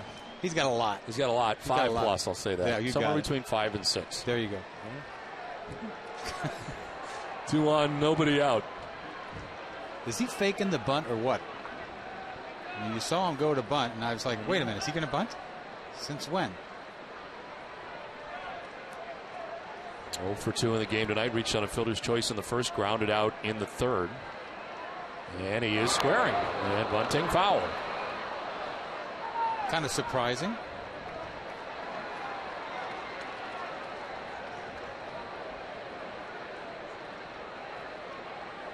I still say it's so hard to do in the American League. It's just not, you know, you don't see it so much, and then they seem like they can't do it. Right. You don't bunt off it, and then when you're asked to do it, it's difficult. I don't care who you are. Well, we saw Carl Crawford do it in Anaheim, and he did it himself. Terry Francona did not put it on. As he punches at this and fouls it off and can't get it down. 0-2. I mean, there's, you know, they know the first pitch was in. Not really a good ball to bunt, but this is a decent ball to bunt. Well, he's trying to push it, pull it down the third base line to get the third baseman involved, obviously, but he's stabbing at it.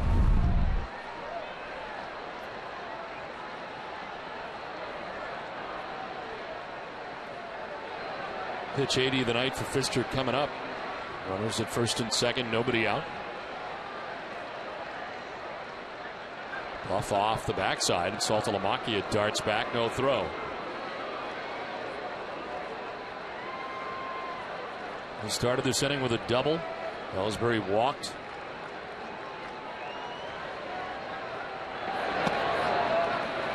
One and two. Pedroia doesn't do something right here, he's going to snap because he can't be happy with this at bat.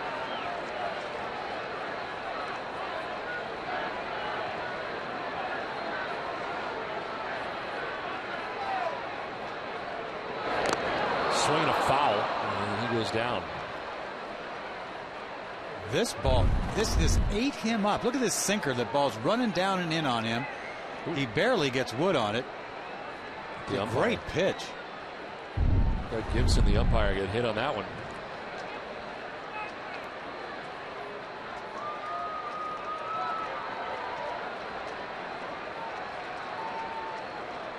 One, two to Pedroia. Outside, 2-2. Well, this guy has had to work tonight, just like Lackey on the other side. They've been every inning. Nobody's had a 1-2-3. He had a 1-2-3 once in the second inning. That's it for both pitchers.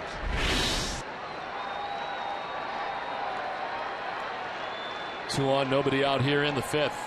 Pedroia backs out. You think of Jason Vargas. Seemed to get better as the game went on last night, but same kind of thing, hanging in there. You hang in there long enough. Pedroia down the right field line. This will fall. Foul. What little foul ground there is down there, Pedroia just found. He didn't hit it very good, but he placed it almost perfectly down that line. Wow. Oof, you can't get any closer than that. That's trouble. 2-run score on this. You see Ellsbury's already at second base. Just foul. That's hard to do right there.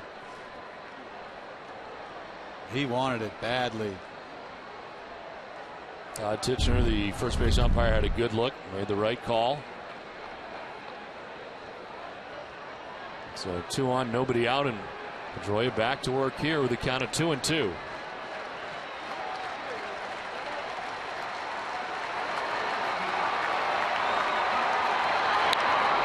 Hook down the left field line, foul. So foul down the right field line and now down the left field line. I mean, what are you going to do? That's why he's such a tough out. He can use the whole field. What a perfect example, pitch to pitch. You know, I'll tell you this. That was a fastball that he's trying to fight off that you saw down the right field line. But this was a breaking ball that he went down and hooked. Just fouled down the left field line. Back-to-back pitches. Curveball. Down, reaches out over it, and just hooks it. He knew it was foul right away, but pitch to pitch, line to line. 2-2 pitch to Pedroia. Took it for ball 3. He started this at bat by trying to drop down a sacrifice bunt, and it's a full count now.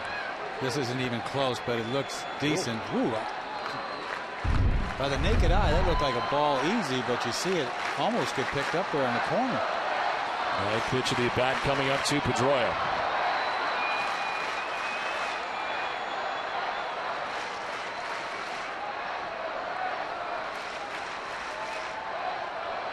So wants a home run on her birthday. 3-2, the count to Pedroia. Bounces in, ball 4, bases loaded. Second walk of the inning given up by Pfister. Tried to go inside there, just squeezed it. He didn't want to go in there. He just shoved it right into the ground. Because that was the pitch to make. I thought if he went inside there, he could have tied him up, but didn't execute that pitch. 3-2, just shoves this ball right into the ground. He's trying to sink that ball inside. You see, not even close. That's an ugly 3-2 pitch. Now you got the man up, Gonzo. Bases filled with Red Sox for Adrian Gonzalez. Action in the pen. Left-hander Laffey up in the pen. The pitch is ball 1.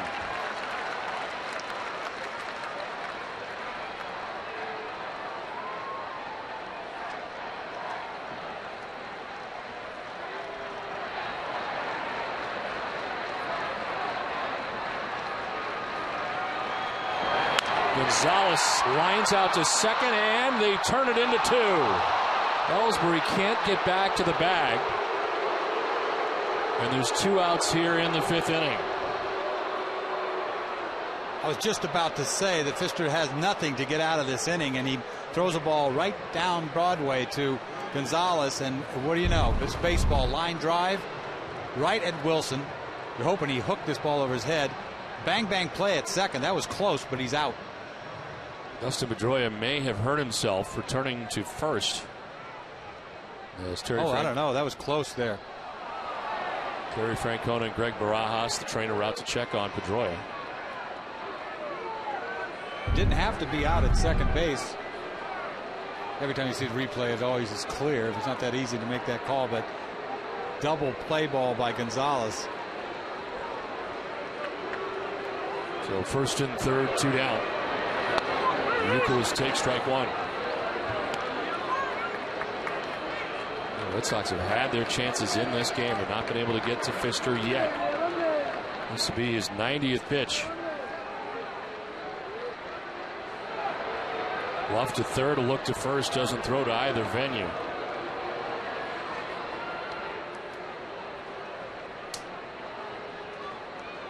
You can't let him off the hook right here. It feels like they had so many chances. Bases loaded, nobody out. It's outside, 1-1.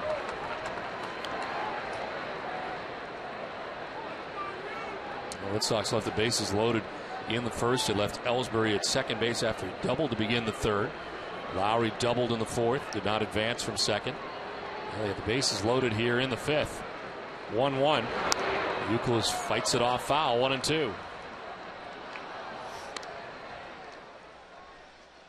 Boston Red Sox baseball in NESN is brought to you by Eastern Bank. Commitment, compassion, and love of the game. These are just some of the things Eastern Bank is made of. Find out what we're made of at easternbank.com.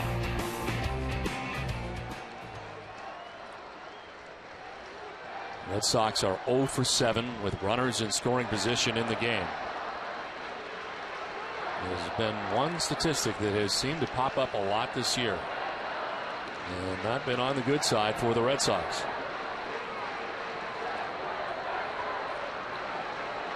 A 1-2. Youkilis gets jammed, pops it up over his smoke, and he'll make the catch, and out of the inning is Pfister again. Red Sox strand 2 more. We played 5, 1-0 Seattle.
Top half of the 6th inning, Mariners on top 1-0, and it is Jack Cust who leads it off.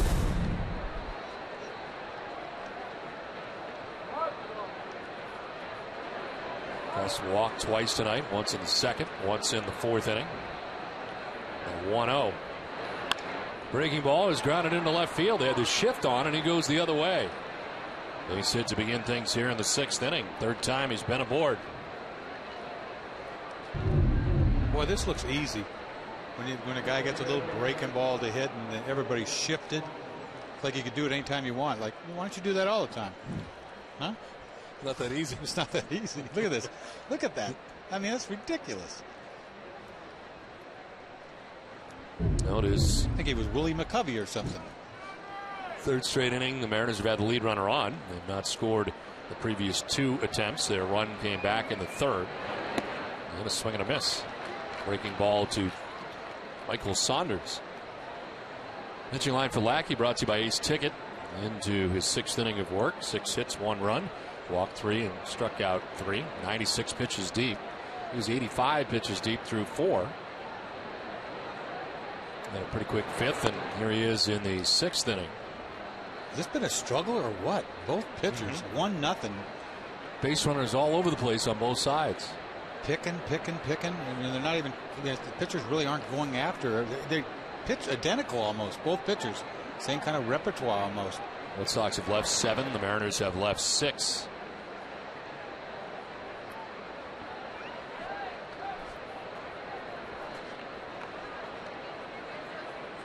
I'll watch him close right here. I mean, almost 100 pitches. He's kind of been struggling.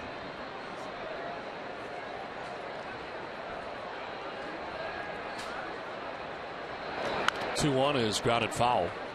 We're talking about runners in scoring position. The Red Sox with runners in scoring position tonight, 0 for 8. And that number for the season, they hit it 215 runners in scoring position on the year. It's got to be the worst, though, right there, huh? I think. This will be the 100th pitch for John Lackey. This is into left field. Over quickly as Crawford knocks it down. A bit of a bobble, but no further advance for the base runners. Cust takes second on the single by Saunders. And the first two have reached on base hits here in the sixth inning. Another high breaking ball, just almost identical. Got the ball in the air a little bit more than Cust did. Not a lot of break on that breaking ball, sort of just spinning out there. They had a 17-minute wait while the Red Sox were batting in the last half of the fifth. Well, tomorrow is Vermont Day at Fenway Park, and to celebrate, Vermont Tourism and Cabot Cheese are giving away a Stratton Golf getaway for 6. Visit VermontVacation.com for your chance to win. Time is running out. The VermontVacation.com contest ends tomorrow, so act now. 2 on, nobody out here in the sixth inning, and here's Brendan Ryan. 0 for 2's grounded out, popped out. He is dropping the bunt down as Lackey will go to first, and the sacrifice is complete. Joya covered, and it is Cust to third. Saunders to second with 1 down. Well, you know Ryan can bunt. He came over from the National League, the Cardinals, and he probably did that a number of times in his career. Perfect bunt. I was going to say he looked comfortable in doing it.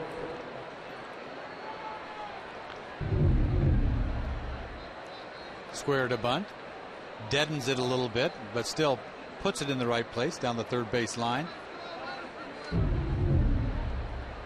So second and third, 1 out. They are working towards the bottom of the order. Red Sox bring that infield in. Jack Wilson, number 9 man. He's got a base hit tonight as he takes ball 1.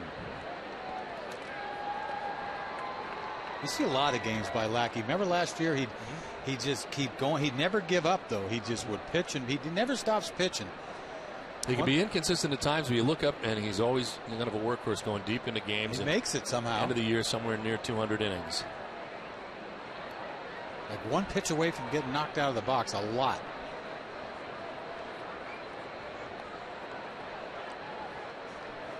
Answer your question earlier there. The third worst in the American League. They're not last. Coming into tonight's action. 1-0 is to center field. Ellsbury makes the catch. Tagging at third base as Cust is going to try it. Throw is going to be not in time. And the Mariners add to their lead on top 2-0. On the play, Saunders took third as Cust scores. Ellsbury out there, medium depth center, was trying to get himself ready for the throw, and it's late. Mariners take a 2-0 lead. Wilson did his job. He's trying to get a ball in the air, and Lackey gets the ball up. He's trying to get a ground ball, if you think, with a breaking ball, and he just does his job. Sacrifice fly. Sooner or later, they're going to score a run here. Take advantage. So 2 down. Saunders at third base, and here is Ichiro. Lackey up over 100 pitches now, 103. Season high is 108 as Ichiro backs out of the way.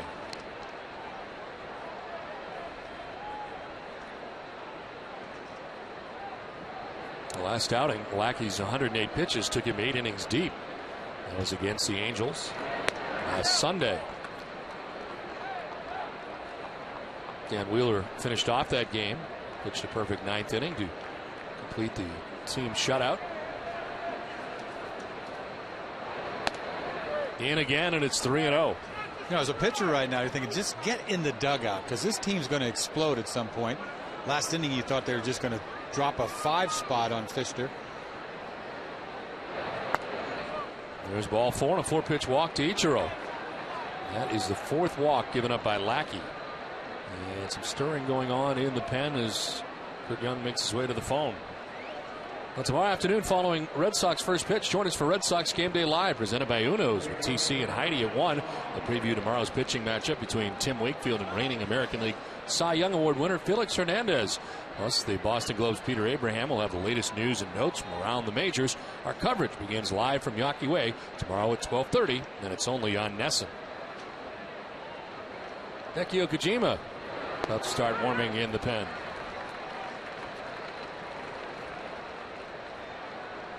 Sean Figgins has had a good night, 2 hits, both singles. He's also struck out in the game.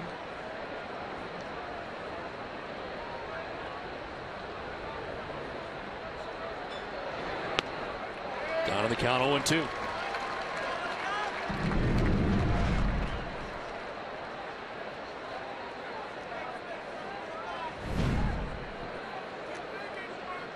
Saunders at third base, Ichiro at first base, 2 down here in the 6th. There goes Ichiro, and a pop-up down the left field line that will end up in the seats.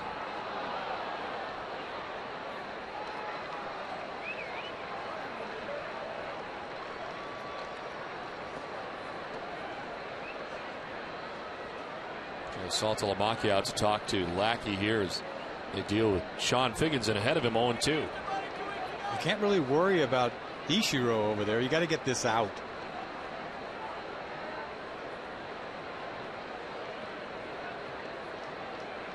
Ichiro running on the last pitch. Not running now as this misses outside. 1-2. Starting to cool off here at Fenway Park a little bit tonight. And he's gone on. Breeze picks up. Coming right at us. You all right with the window open? I know that was a concern earlier. Oh, this is fine. Okay. Outside again, 2-2. Breaking ball, breaking ball, breaking ball.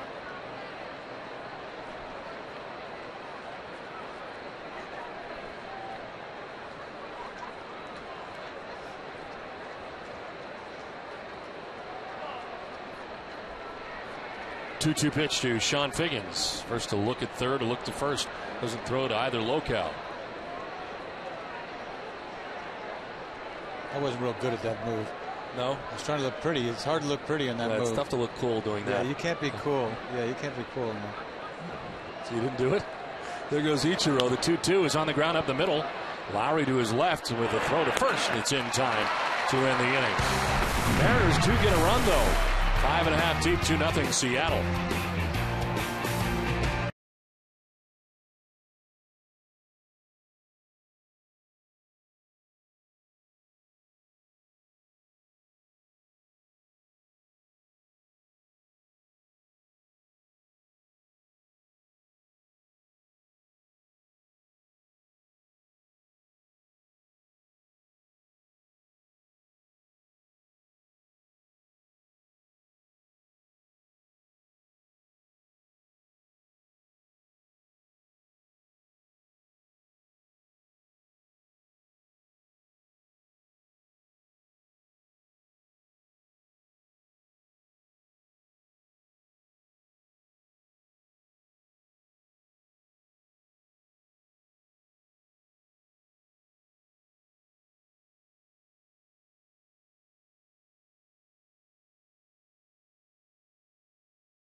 It's Amica Insurance. It's not just how you're covered, it's how you're treated. And we'll go back to the first inning with the bases loaded. Breaking ball punches out Big Poppy in the first. Then a fastball to JD. 3-2 pitch, bases loaded. And later on in the fifth, jams Euclid. Not real happy right there.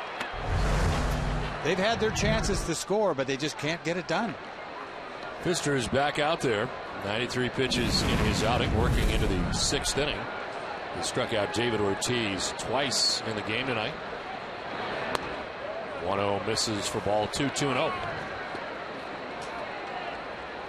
David has 2 of the 4 strikeouts the Red Sox have. Pfister has walked 4 batters. Down the left field line, foul. Double-barreled action now in the pen for the Red Sox. Okajima has been joined by Jenks.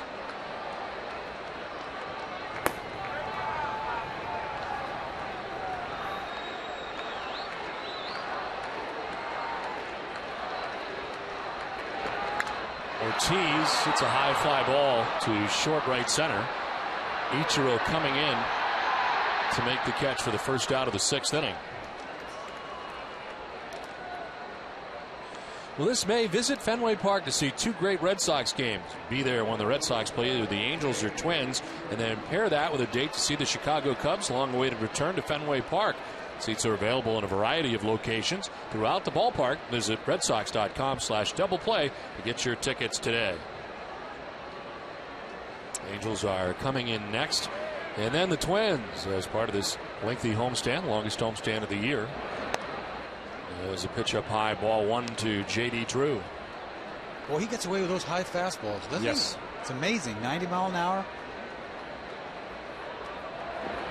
The 1-0 misses, 2-0. Aaron Laffey was up earlier, up again.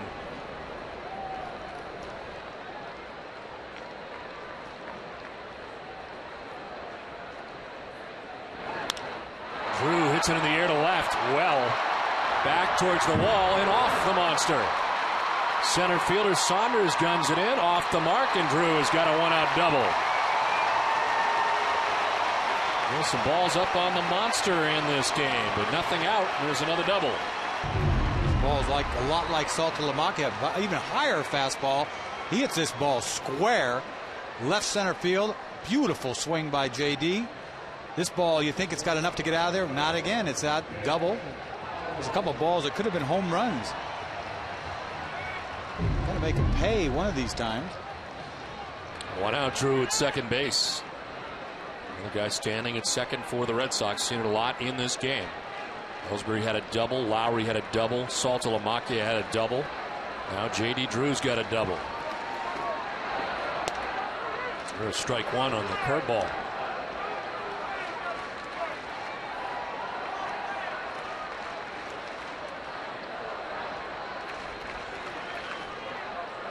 Pfister has lived dangerously throughout this entire game. Red Sox had the bases loaded with 1 out in the 5th, could not score. There's strike 2. Lowry didn't like it, 0-2. It's been there all night. Started in the first inning, giving him those balls on the outside corner. I think this ball is probably outside, but it looks good.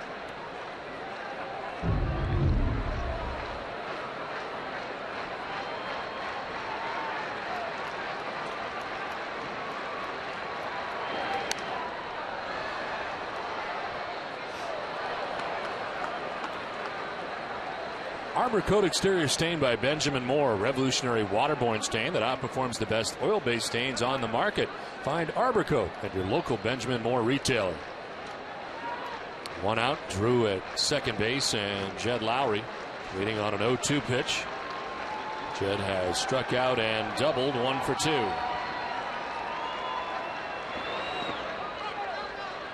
Thought about it, but did not go. This is Sam Holbrook, third base umpire.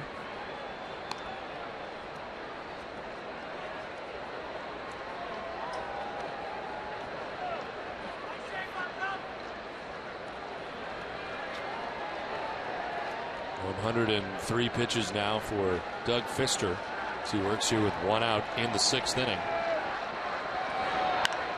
This is hit a long way to center field. Saunders going back onto the track to make the catch. With his second out, tagging is Drew. He takes third. And there's 2 down in the inning. I was going to say before he flew out there, was he going to let him face Crawford with Laffey out in the bullpen? And he will. Crawford has been 0 for 2. Grounded out first base in the second. Flied out to right in the 4th inning.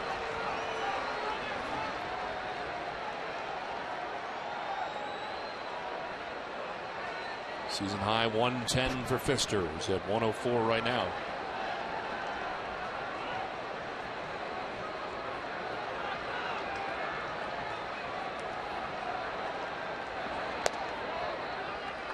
Red Sox left the bases loaded in the first. Left a runner at scoring position at second in the third. Left a runner at second in the fourth. Left a runner at third in the fifth.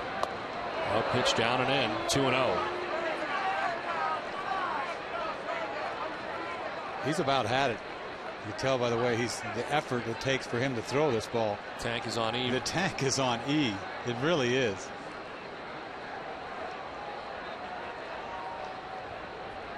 Both pitchers have pitched almost the same, struggling to get through. Left on base galore. John Lackey throwing 113 pitches through 6 innings. 2-0. Crawford takes ball 3.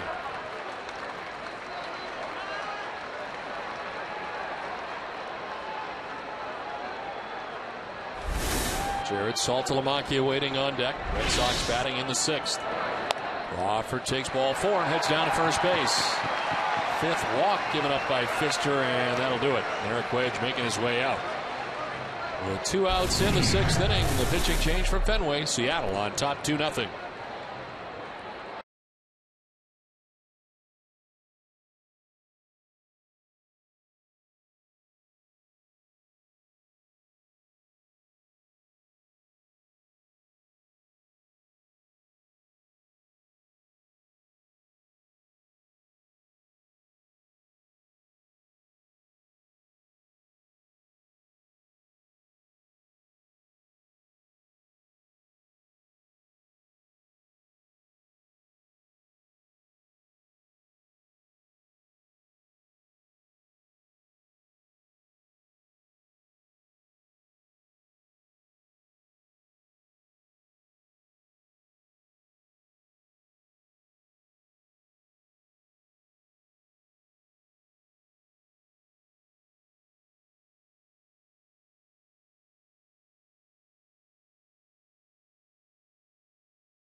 At the Red Carpet Kentucky Derby event on Saturday, May 7th at Foxwoods Resort Casino and MGM Grand at Foxwoods. Be there for the thrill, the excitement, and of course, the hats. Learn more at foxwoods.com.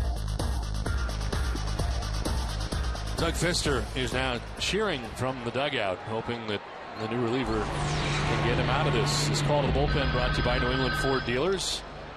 Aaron Laffey into the game for Seattle. His 10th appearance, 0-1 with a 2.13 earned run average. Well, it's hitting at 250 against him. Nearly a hit an inning. And it is Jared Saltalamacchia who bats with runners at first and third and 2 down.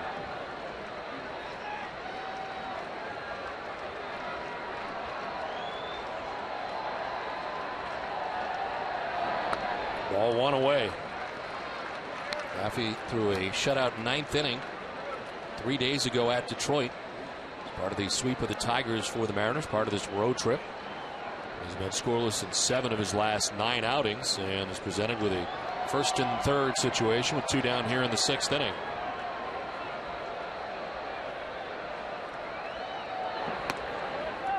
Ball 2, 2-0. Laffey doesn't feature all that much. He probably sinks his fastball, a little changeup you saw right there, a little breaking ball. Split the season last year between Cleveland and AAA Columbus. Made 5 starts with the Indians, 2-2 with a 3.60 ERA. Working out of the pen here for the Mariners. This one is popped up, foul ground, over goes Olivo, and Olivo makes the catch. What a catch by Miguel Olivo. And again, the Red Sox leave 2 more on. It's 2-0 Seattle.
The faucet or remodeling an entire bath. Do what the Red Sox did. Turn to Frank Webb's Bath Center, the showroom of FW Webb. Find a showroom near you at frankwebb.com.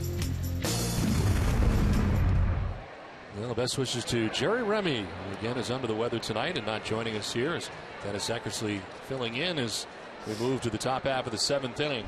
Hideki Okajima into the game to make his 4th appearance of the year since being called up from the Pawtucket Red Sox.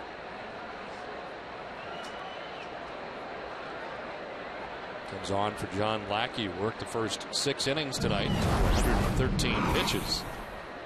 Ryan Langerhans leading it off and takes ball 1 inside. Well, last night Okajima come to the ball game, walked a couple of guys, then a bullet off the mound turned into a double play. Could have been worse. Walked away unscathed, even though it was not pretty. 1-0 is ripped down the right field line, foul.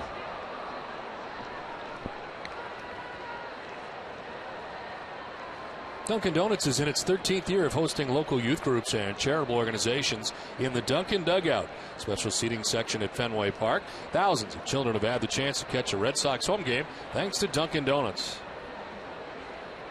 As always, thanks for the refreshments up here in the booth from Dunkin' Donuts. 1-1. Missing for ball 2, 2-1.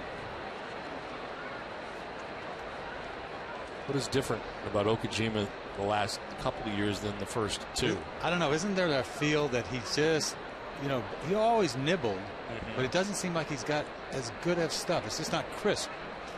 The results certainly have not been the same. Former All-Star in his first year. And is it a case that you get used to seeing a guy, and he's been here this long in the league for a couple of years, they hadn't seen him a great deal? I think that's part of it, but you see, you know, it doesn't look that much different. You look at the how fast he's throwing, you know, and he's got that, obviously he's got that little split finger that he likes to throw to put you away.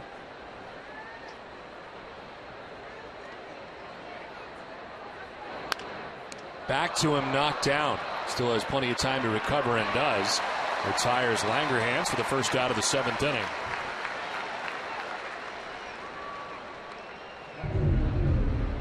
Little fastball outside half of the plate. Fairly easy play. Wasn't hit all that hard. So one down here in the 7th inning, and Miguel Olivo coming up. Grounded out in the 1st inning, grounded out again in the 3rd, and then flied out to the warning track in the 5th.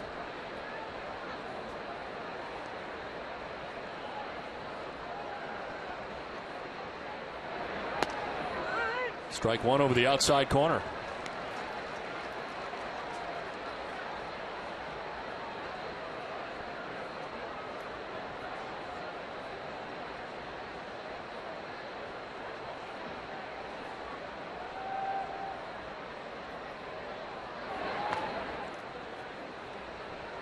John Lackey tonight working the first 6 innings. 7 hits, 2 runs. He walked 4, struck out 3 for 113 pitches. Mariners tonight leaving a total of 8 men on base through the first 6 innings. Lackey on the hook right now. Red Sox trailing 2-0. 1-1 to Olivo. Swing and a miss. 1-2. And there's that split finger. They're throwing that fastball on the outside corner. Sets this pitch up. Starts off on the outside corner and then just sort of falls off. He misses that ball by a lot. Trying to pull that thing.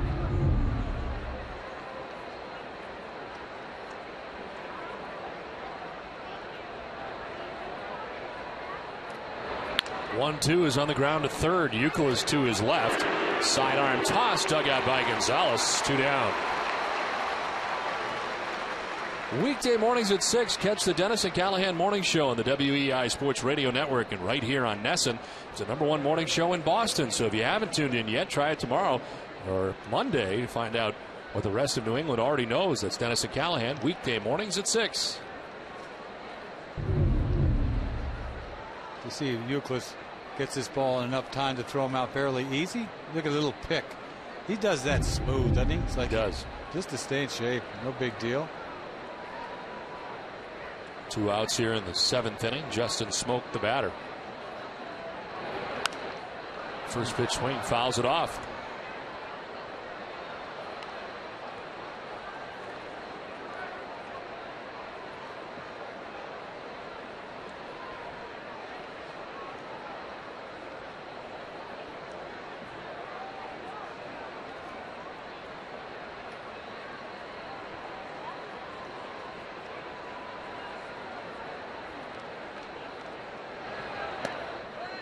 Did he go? No. First base umpire Todd Titchener says, and it is a ball and a strike now to Justin Smoke. Struck out, grounded out twice.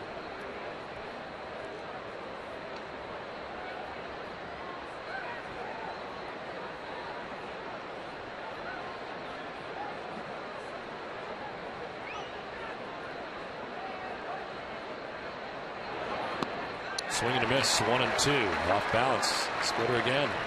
He looks good tonight. We talk about what's the difference. Tonight he looks real good. You see another split finger, almost identical to the one he threw Olivo.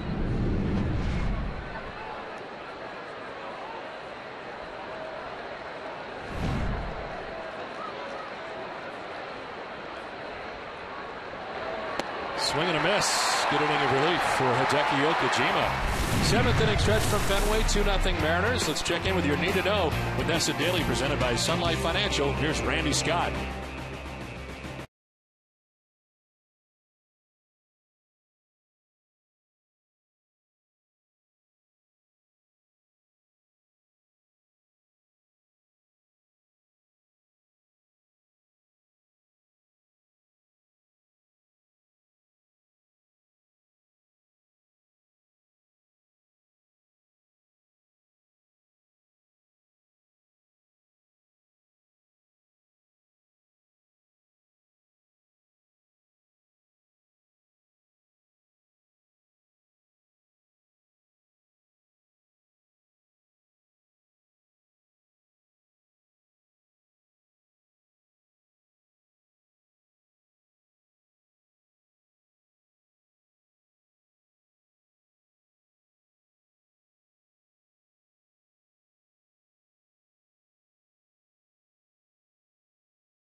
of the 7th inning, top of the Red Sox order.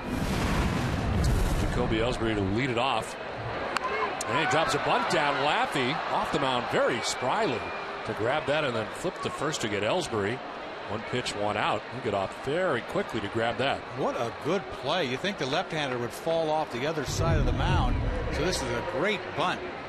But you see him spring off, push off. I think it's because he doesn't throw the ball all that hard and doesn't really finish. But nice play. It looks simple, but I thought it was a good bunt. One down here in the 7th inning. Dustin Pedroia coming up. Reached on a walk last time up. 0 for 2 tonight. Take strike 1 over the outside corner. Well, 5 2/3 shutout innings from the Mariners starter tonight, Doug Fister. Man, I don't know how he did it. They had him on the ropes first inning, and then to get out of that bases loaded, nobody out. Whew, I don't know how he did it. Red Sox leaving a total of 9 men on base. 6 innings, and here they are in the 7th with 1 out, and Pedroia down 0-2.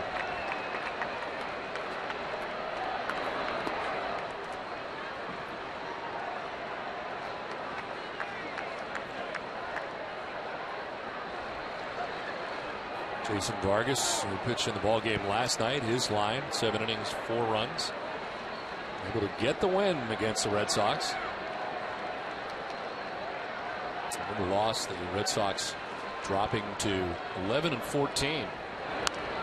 In on the hands and fouled off.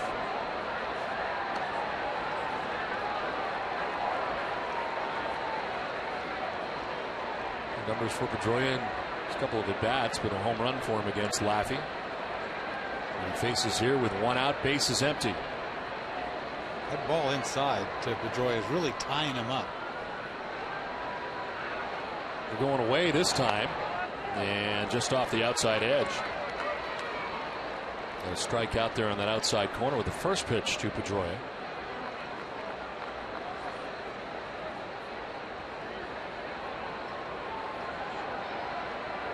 Two in the dirt and a full count. Changeup not tantalizing enough.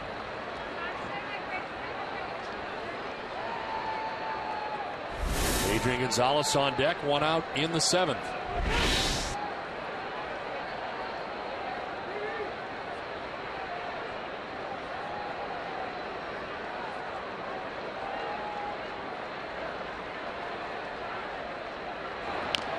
Boy, fouling it off down by the shoe tops.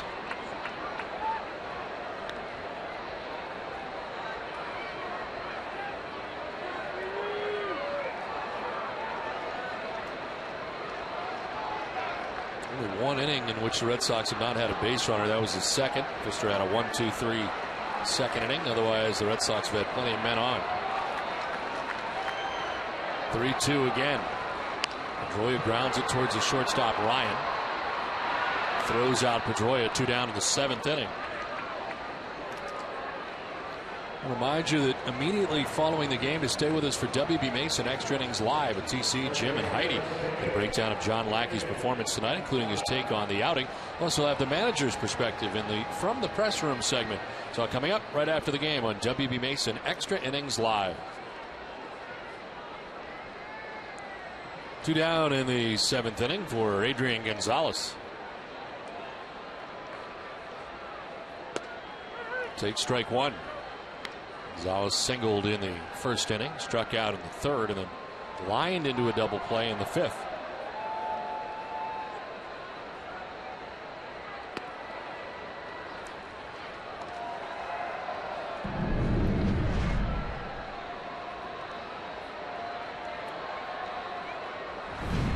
Dan Wheeler warming in the Boston pen.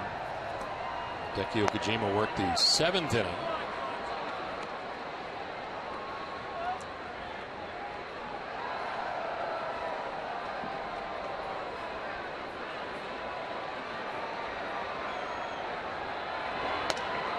Relievers for the Mariners have a 4.52 earned run average as a group coming out of that bullpen.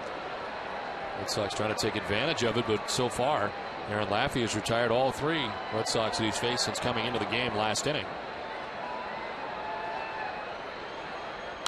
Now Gonzalez sprays it foul, full count.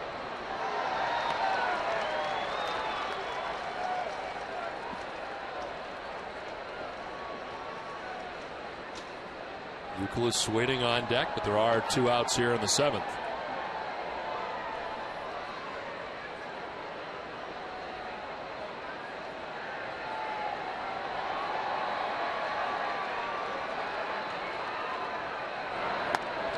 Ball 4, and he loses him. A 2-out walk to Adrian Gonzalez. One of the key at-bats of the game back in the 5th inning.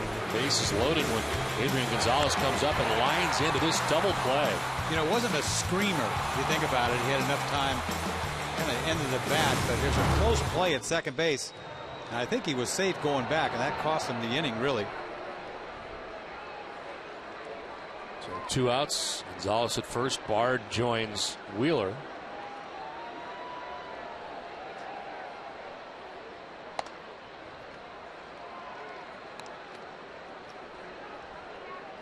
Youkilis walking in the 1st inning, grounded out to short in the 3rd, fouled out to the first baseman in the 5th.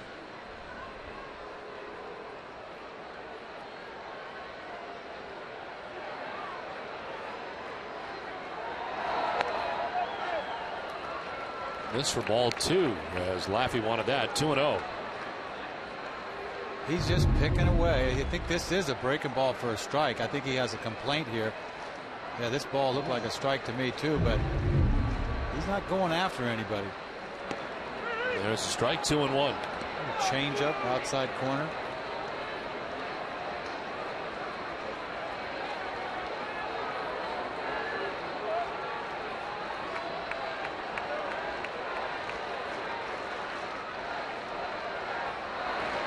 Swing and a miss. Gets him by it at 88.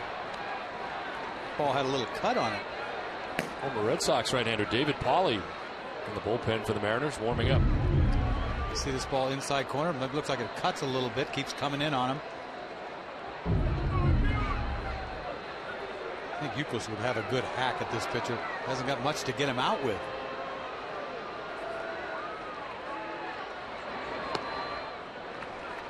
That just missed. Full count. Been full on the last 3 hitters. Lost the last one in Gonzalez, who walked. He's at first base, 2 down. Big Poppy waiting on deck. 3-2 pitch to Youkilis. He fouls it off.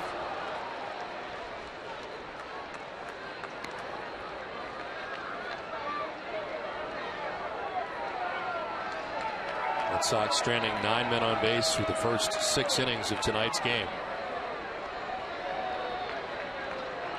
See if he goes with that changeup down and away after coming in on him.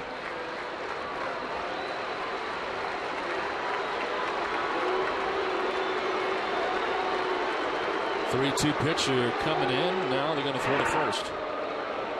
And back is Gonzalez.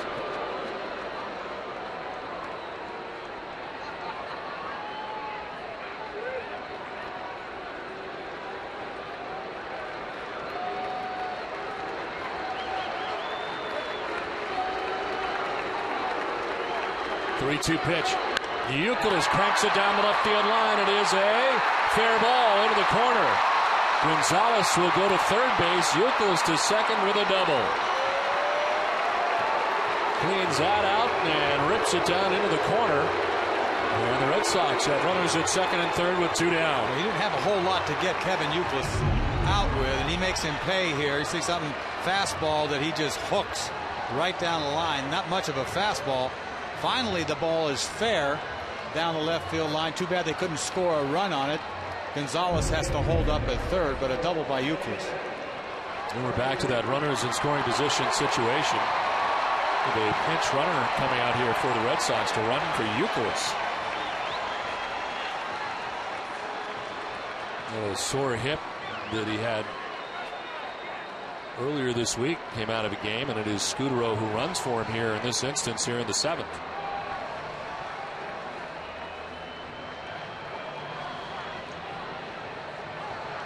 We'll be talking about runners in scoring position all night. The Red Sox are 0 for 10 in that category in the game and have another opportunity here with 2 outs in the 7th inning. Runners at 2nd and 3rd. Once again, Laffey doesn't have that real nasty breaking ball for a left-handed hitter, and obviously he doesn't throw the ball all that hard.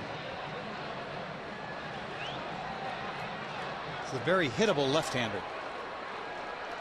David Ortiz 0 for 3 in the game. He has struck out twice and flied out to right.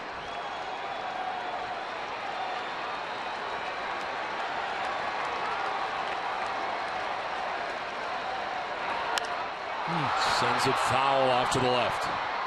Boy, have we seen a lot of fastballs right there that nobody has done anything with tonight? It's your imagination. Or look at this. No. This ball is center cut. 89. And nothing on it.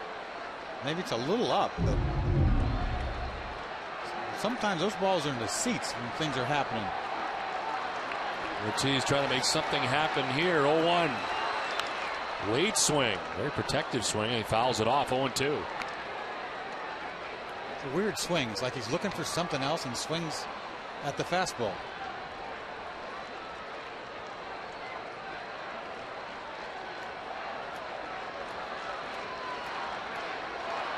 You think there was 2 strikes on him the way he swung. Very defensive cut.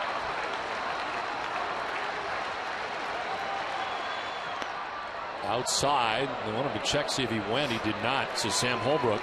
And it is 1-2.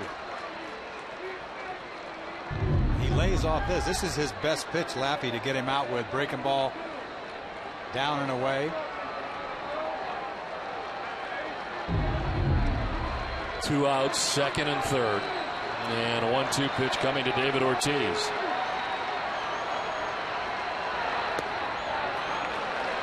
Two and 2.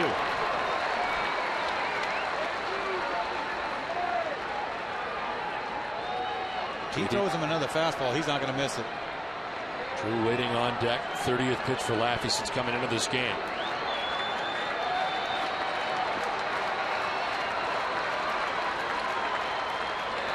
Ortiz hits it in the air to left.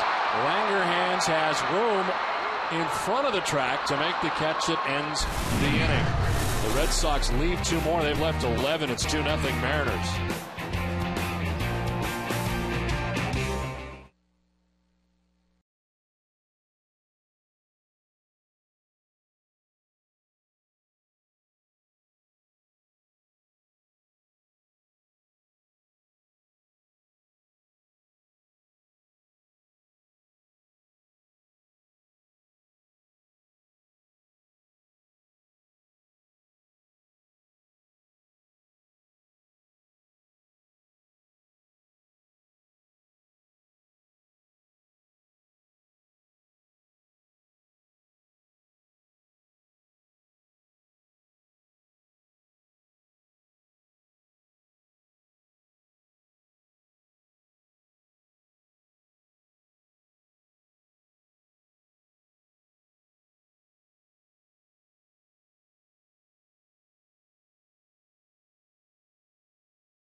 Two 0 Mariners on top of the Red Sox, who are 0 for 11 with runners in scoring position.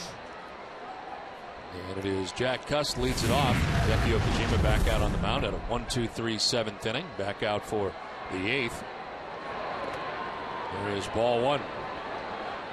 Jed Lowry moves from shortstop to third base after Marco Scudero ran for Kevin Youkilis. Stays in the game at shortstop now.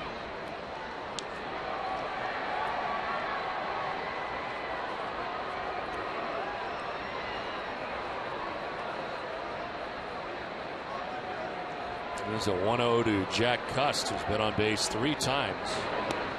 As he takes strike one. Boy, he's got a good okey dokey tonight. Yes, he does. The ball is dipping.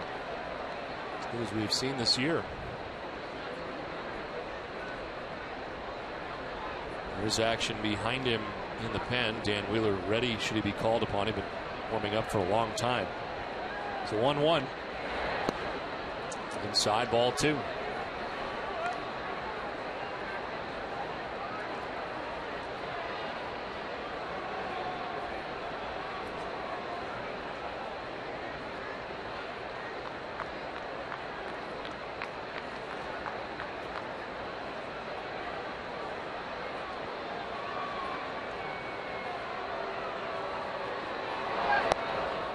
Ball 3, 3-1. You know, Okajima, when he came here, was it 2007? Yes. Wasn't it the first year? He was awesome. Made the All-Star team. Remember, got voted in. 2.22 earned run average. He was amazing, and he really did a nice job here for, you know, people forget how good he was. 2007, 2008. 3 similar numbers for him in 08.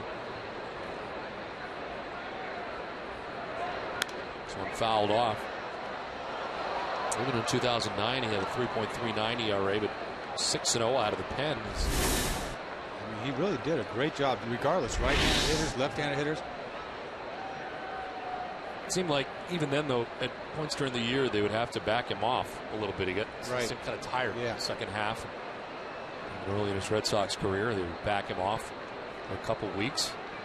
Last year, a very tough season for him. 4.50 ERA, just 56 appearances. Shift is on. The shortstop Scudero's got it. And Cust is out number 1.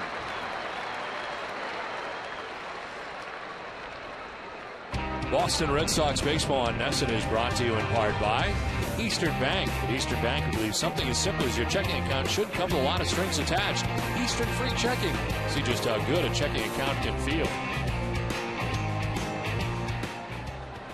One out in the 8th inning. Michael Saunders coming up.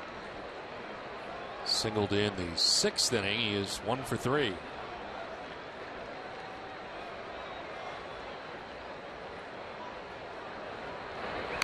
Tried to bunt, pops it up, and Okajima makes the basket catch. Those are the kind I used to get. Those. It's all mine. I got it. Those are the kind. I got it. Don't worry about nothing. This is the one I'm talking about. Everybody stay away. Boy, he didn't really catch it real pretty, did he? He went with the basket style for some reason. This didn't look real pretty. Nice job, though. He retires all 5 batters he faces. Mariners have a 2-0 lead.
Mariners on top of the Red Sox. 2 outs here in the top half of the 8th inning.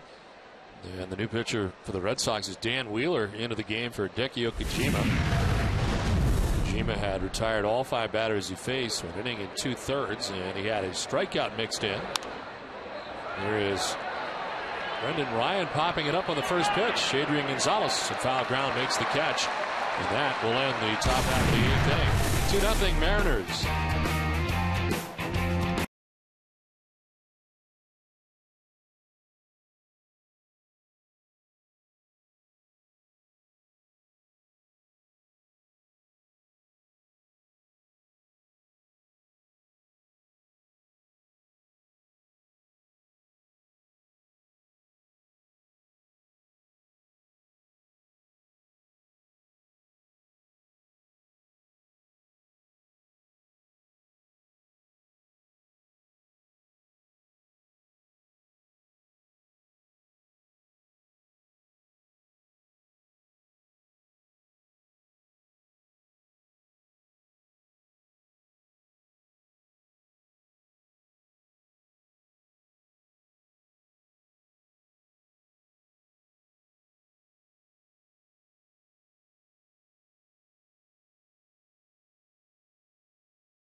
Last half of the 8th inning. Wow.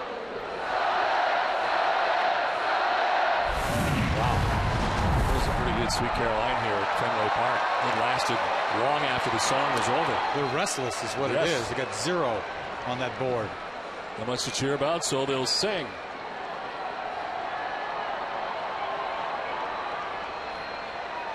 One ball, 1 strike to J.D. Drew to begin the 8th. A pop-up foul back and out of play. Laffey is still out there. How about that? Featuring. Easy. Careful. Easy. He's just still out there. He's got stuff. Yeah, he's still out there. Doing a nice job for the Mariners.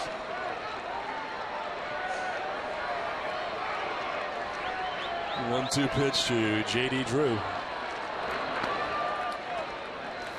Post pitch, 2-2. So 34 pitches. Retired the first 3 that he faced, then walked Gonzalez. Euclid doubled off him and got Ortiz to end last inning. Drew reaches out, fouls it off. He wants to go 3-2. He wants to go 3-2. If you let him, he will go 3-2. It's a comfort zone. It is. Feel better. I hated 3-2. Yeah. When many things can go wrong. When I used to pitch 2-2, let's party. Now I don't like 3-2. Everybody runs on 3-2. That kind of stuff. Stuff happens. 2-2, broken bat. It sounded like as he fouled it off, and it was. That bat is broken. Time now for a look at the road ahead, brought to you by Safeco Insurance. Tomorrow the Red Sox get their first look at reigning AL Cy Young Award winner Felix Hernandez. King Felix finished 2010 with a Major League leading 2.27 ERA, posted a career high 232 Ks. Picked up a win in his lone meeting with the Red Sox last year, allowing 2 runs on 4 hits while striking out 9 in 7 1/3 innings of work. Live coverage begins tomorrow at 12:30 right here on NESN. Swing and a foul. Boy, he is protecting everything. I think the hitters knew 2-2 that you were ready to party 2-2. No, I don't think so.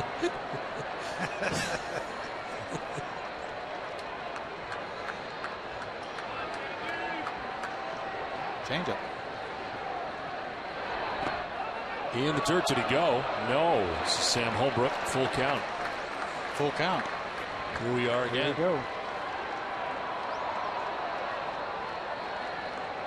David Pauly was warming up last inning, back up again.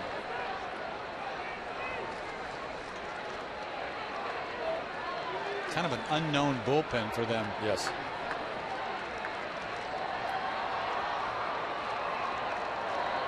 Drew fouls off another.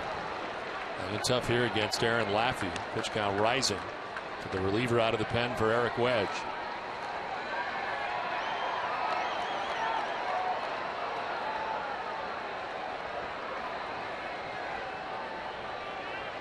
Ninth pitch of the at-bat coming up for J.D. Drew. You got to throw a fastball right down the middle. It's 3-2. Drew hits it in the air to right field, pretty deep. Ichiro going back. It'll be Saunders next to the bullpen. He's back there to make the grab. Ball not carrying again tonight. Drew hits one out to deep center, but he's out number one. You look at the flag as soon as he ends up catching this ball. Flag's doing nothing.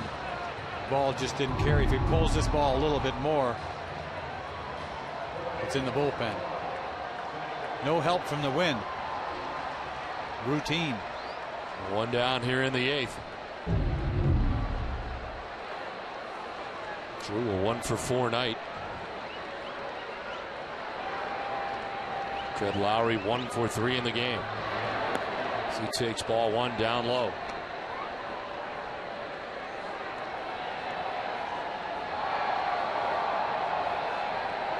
Red Sox have had their chances in the game. 0-for-11 with runners in scoring position. Second time this year the Red Sox have been 0-for-11 with runners in scoring position. Happened in Texas in the opening weekend.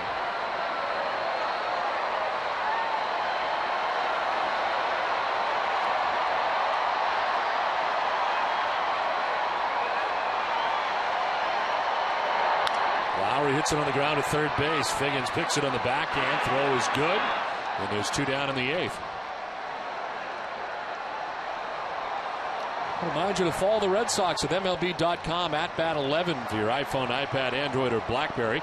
Get live audio, pitch-by-pitch tracking, video highlights, and more. Text @bat to 31826 or visit RedSox.com for details. Two outs in the eighth, and Carl Crawford the batter.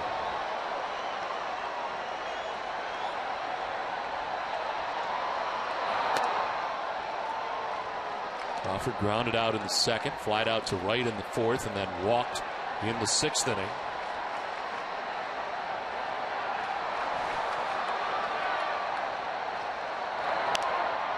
Lifts a foul down the left field line, out of play. I mentioned Laffey starting games last year for the Cleveland Indians, 6 of them, and here he is going multiple innings out of the bullpen tonight for Eric Wedge. Starter Doug Fister went 5 2/3, and Laffey has been in ever since. He got 2 outs in the eighth. Falls behind 2-1. Usually they have that 1-out lefty, and that's the only lefty they have in the bullpen. So and he can go multiple innings. It's kind of weird. But once again, you don't really know the guys in that bullpen. I know Brandon League has been around the league for a while, Waiting for Ardsma to return. right? 2-1 is a fly ball to center field, playable for Michael Saunders. This will end the eighth inning as the Red Sox go in order for just the second time tonight. 2-0 Mariners.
Top half of the ninth inning back at Fenway Park. The Mariners have a 2-0 lead. Dan Wheeler secured the last out of the eighth inning, returns for the ninth, and deals with the number 9 man, Jack Wilson. Leads it off for the Mariners and takes ball one.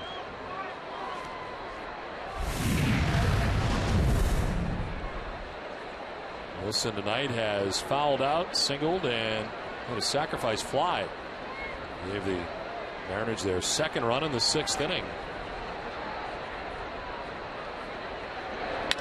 On the ground to short, Marco Scudero in time for out number 1. And coming up after the game tonight, it is Granite City Electric Red Sox final with TC Jim and Heidi. The final word from Fenway and a preview of tomorrow's pitching matchup between Tim Wakefield and reigning AL Cy Young Award winner Felix Hernandez. That's all the highlights from around the majors. It's all coming up right after the game, only on NESN. Closer for the Mariners at the moment, Brandon League was able to secure a save here last night. Getting ready for the 9th inning, a 9th inning that will possibly feature Salta, Lamacchia, Ellsbury, and Pedroia. As a pitch misses inside for ball 1. This is such an ugly game offensively for the Red Sox. One of the ugliest so far this year. And then you got King Felix hovering tomorrow. That's what makes it worse. Tim Wakefield making a spot start here tomorrow. The Buckholz under the weather. 1-0 pitch missing up top. 2-0.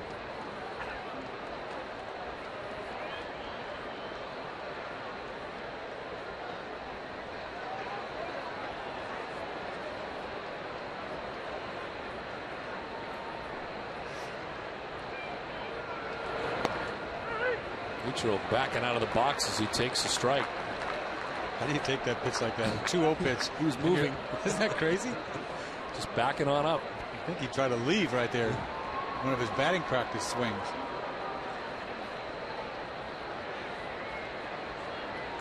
What's Wake doing in the bullpen? Just for show? Yeah, hanging out. 2-1. Swing and a miss. 2-2.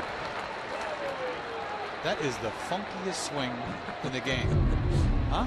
2-1 pitch? Not. It's just a fastball there, and then you'll throw a nasty breaking ball and he'll rake it somewhere.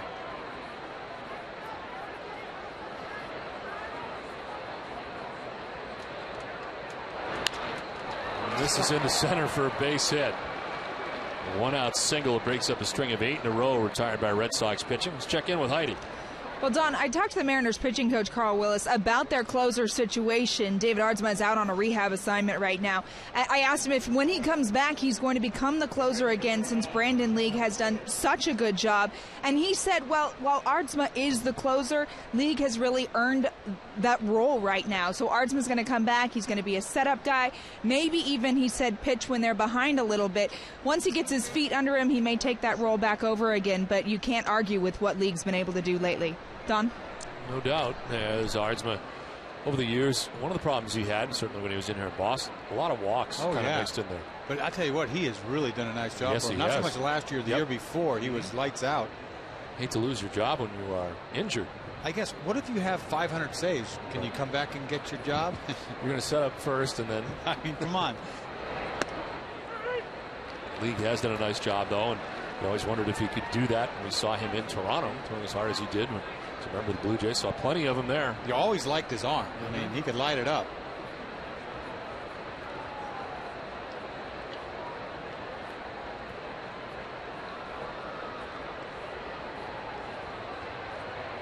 Ichiro at first base. And a stolen base back in the first inning. He's not tried here in this sequence as Wheeler misses outside 1-1. Sean Figgins has got 2 hits. Single to right, single to center. 2 for 4 in the game.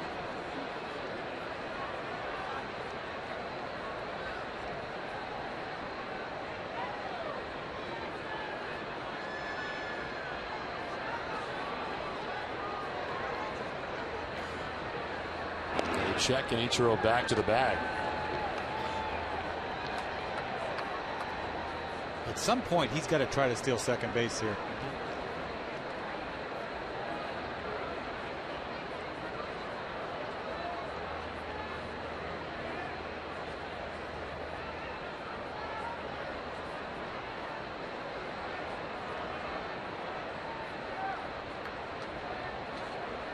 Now these are the bags that count. You know, you talk about stealing a base throughout the course of a game. This is the bag, the money bag.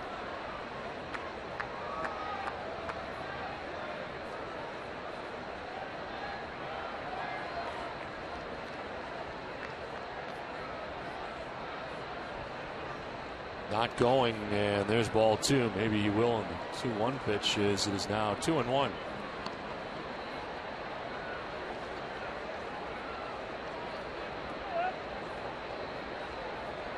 Wheeler came into the game in the 8th, got Brendan Ryan to foul out. Jack Wilson a ground out to begin this inning, and then Ichiro the single to center field, so 1 on, 1 out. And a 2-1 pitch to Sean Figgins.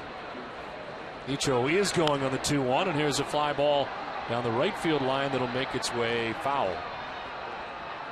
So he was off on the action count, 2-1. There was action. Action, 2-1 action. Get a good jump here. He's gone. He had that base stolen.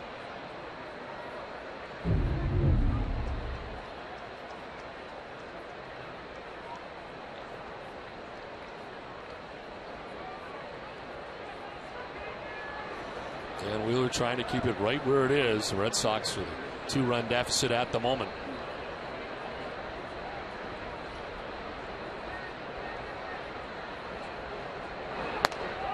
There's ball 3, full count.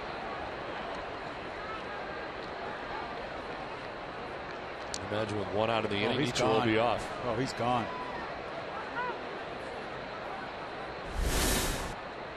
Langer hands waits on deck.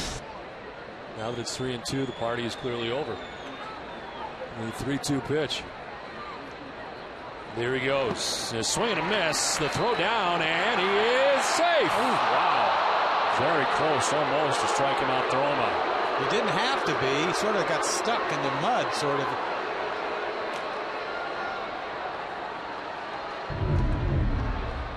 He took off late. That's not his regular jump, and you see he sort of got stuck there. Ooh. With sweeping tag. I guess he barely got in. You see the sweeping tag? He's in. Barely. Barely. His second stolen base of the 90. Ties Sam Fold for the league lead. He's got 10 now. And in scoring position with 2 outs.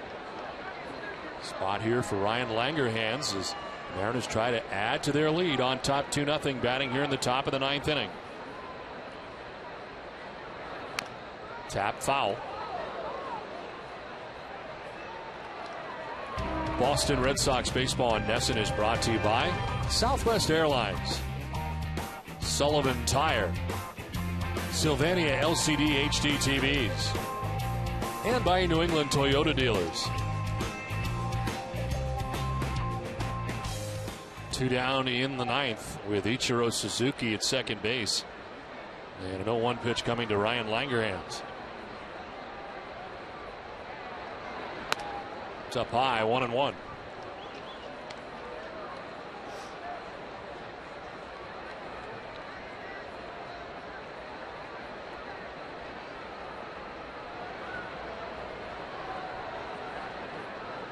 Forgot all about Bradley. He should be hitting right here. Yes, this would be his spot, but he was ejected from the game in the 3rd inning, arguing a out call at first base. 1-1 and a pop-up. Chance here for a play. It is Lowry in foul ground who makes the catch that ends the inning to leave Ichiro at second. We head to the bottom of the 9th. League will be coming on. It's 2-0 Mariners.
Xfinity.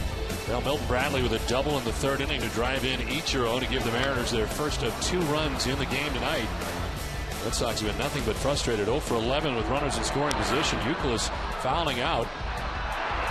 End of the inning, runners were at first and third. Red Sox could not score. Kept at bay by Doug Fister. 5 2/3 of shutout pitching against the Red Sox. Chance for victory here tonight. Mariners on top 2-0 as into the game is Brandon League. Has been doing the closing for the Seattle Mariners. Closed out last night's game, and as a result now 6 for 6 in save opportunities. 12th appearance, a 2.70 ERA. And it is Jared Saltalamacchia who leads it off here in the 9th and hits a base hit into right field. Good start to the bottom of the 9th. Well, you know what you're going to get. This guy features gas, and he gets a piece of cheese here, and he's ready for it. This ball's down a little bit. Yeah, down and in, and he just yanks this ball into right field. Get this thing going.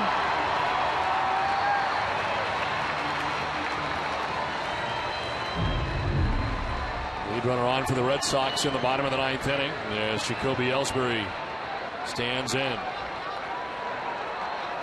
Walked twice and double, been aboard 3 times, also grounded out.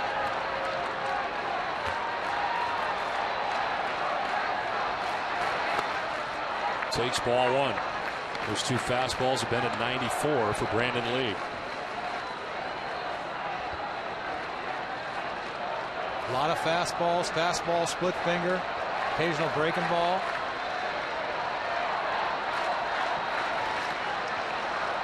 He's 7 years of age. Brandon League ready with a 1-0.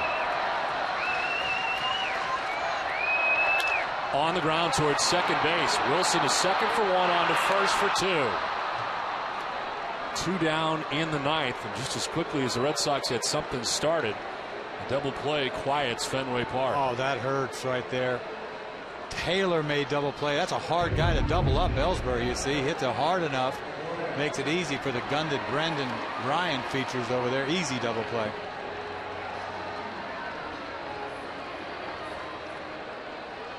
Well, what kind of game this has been. Wow.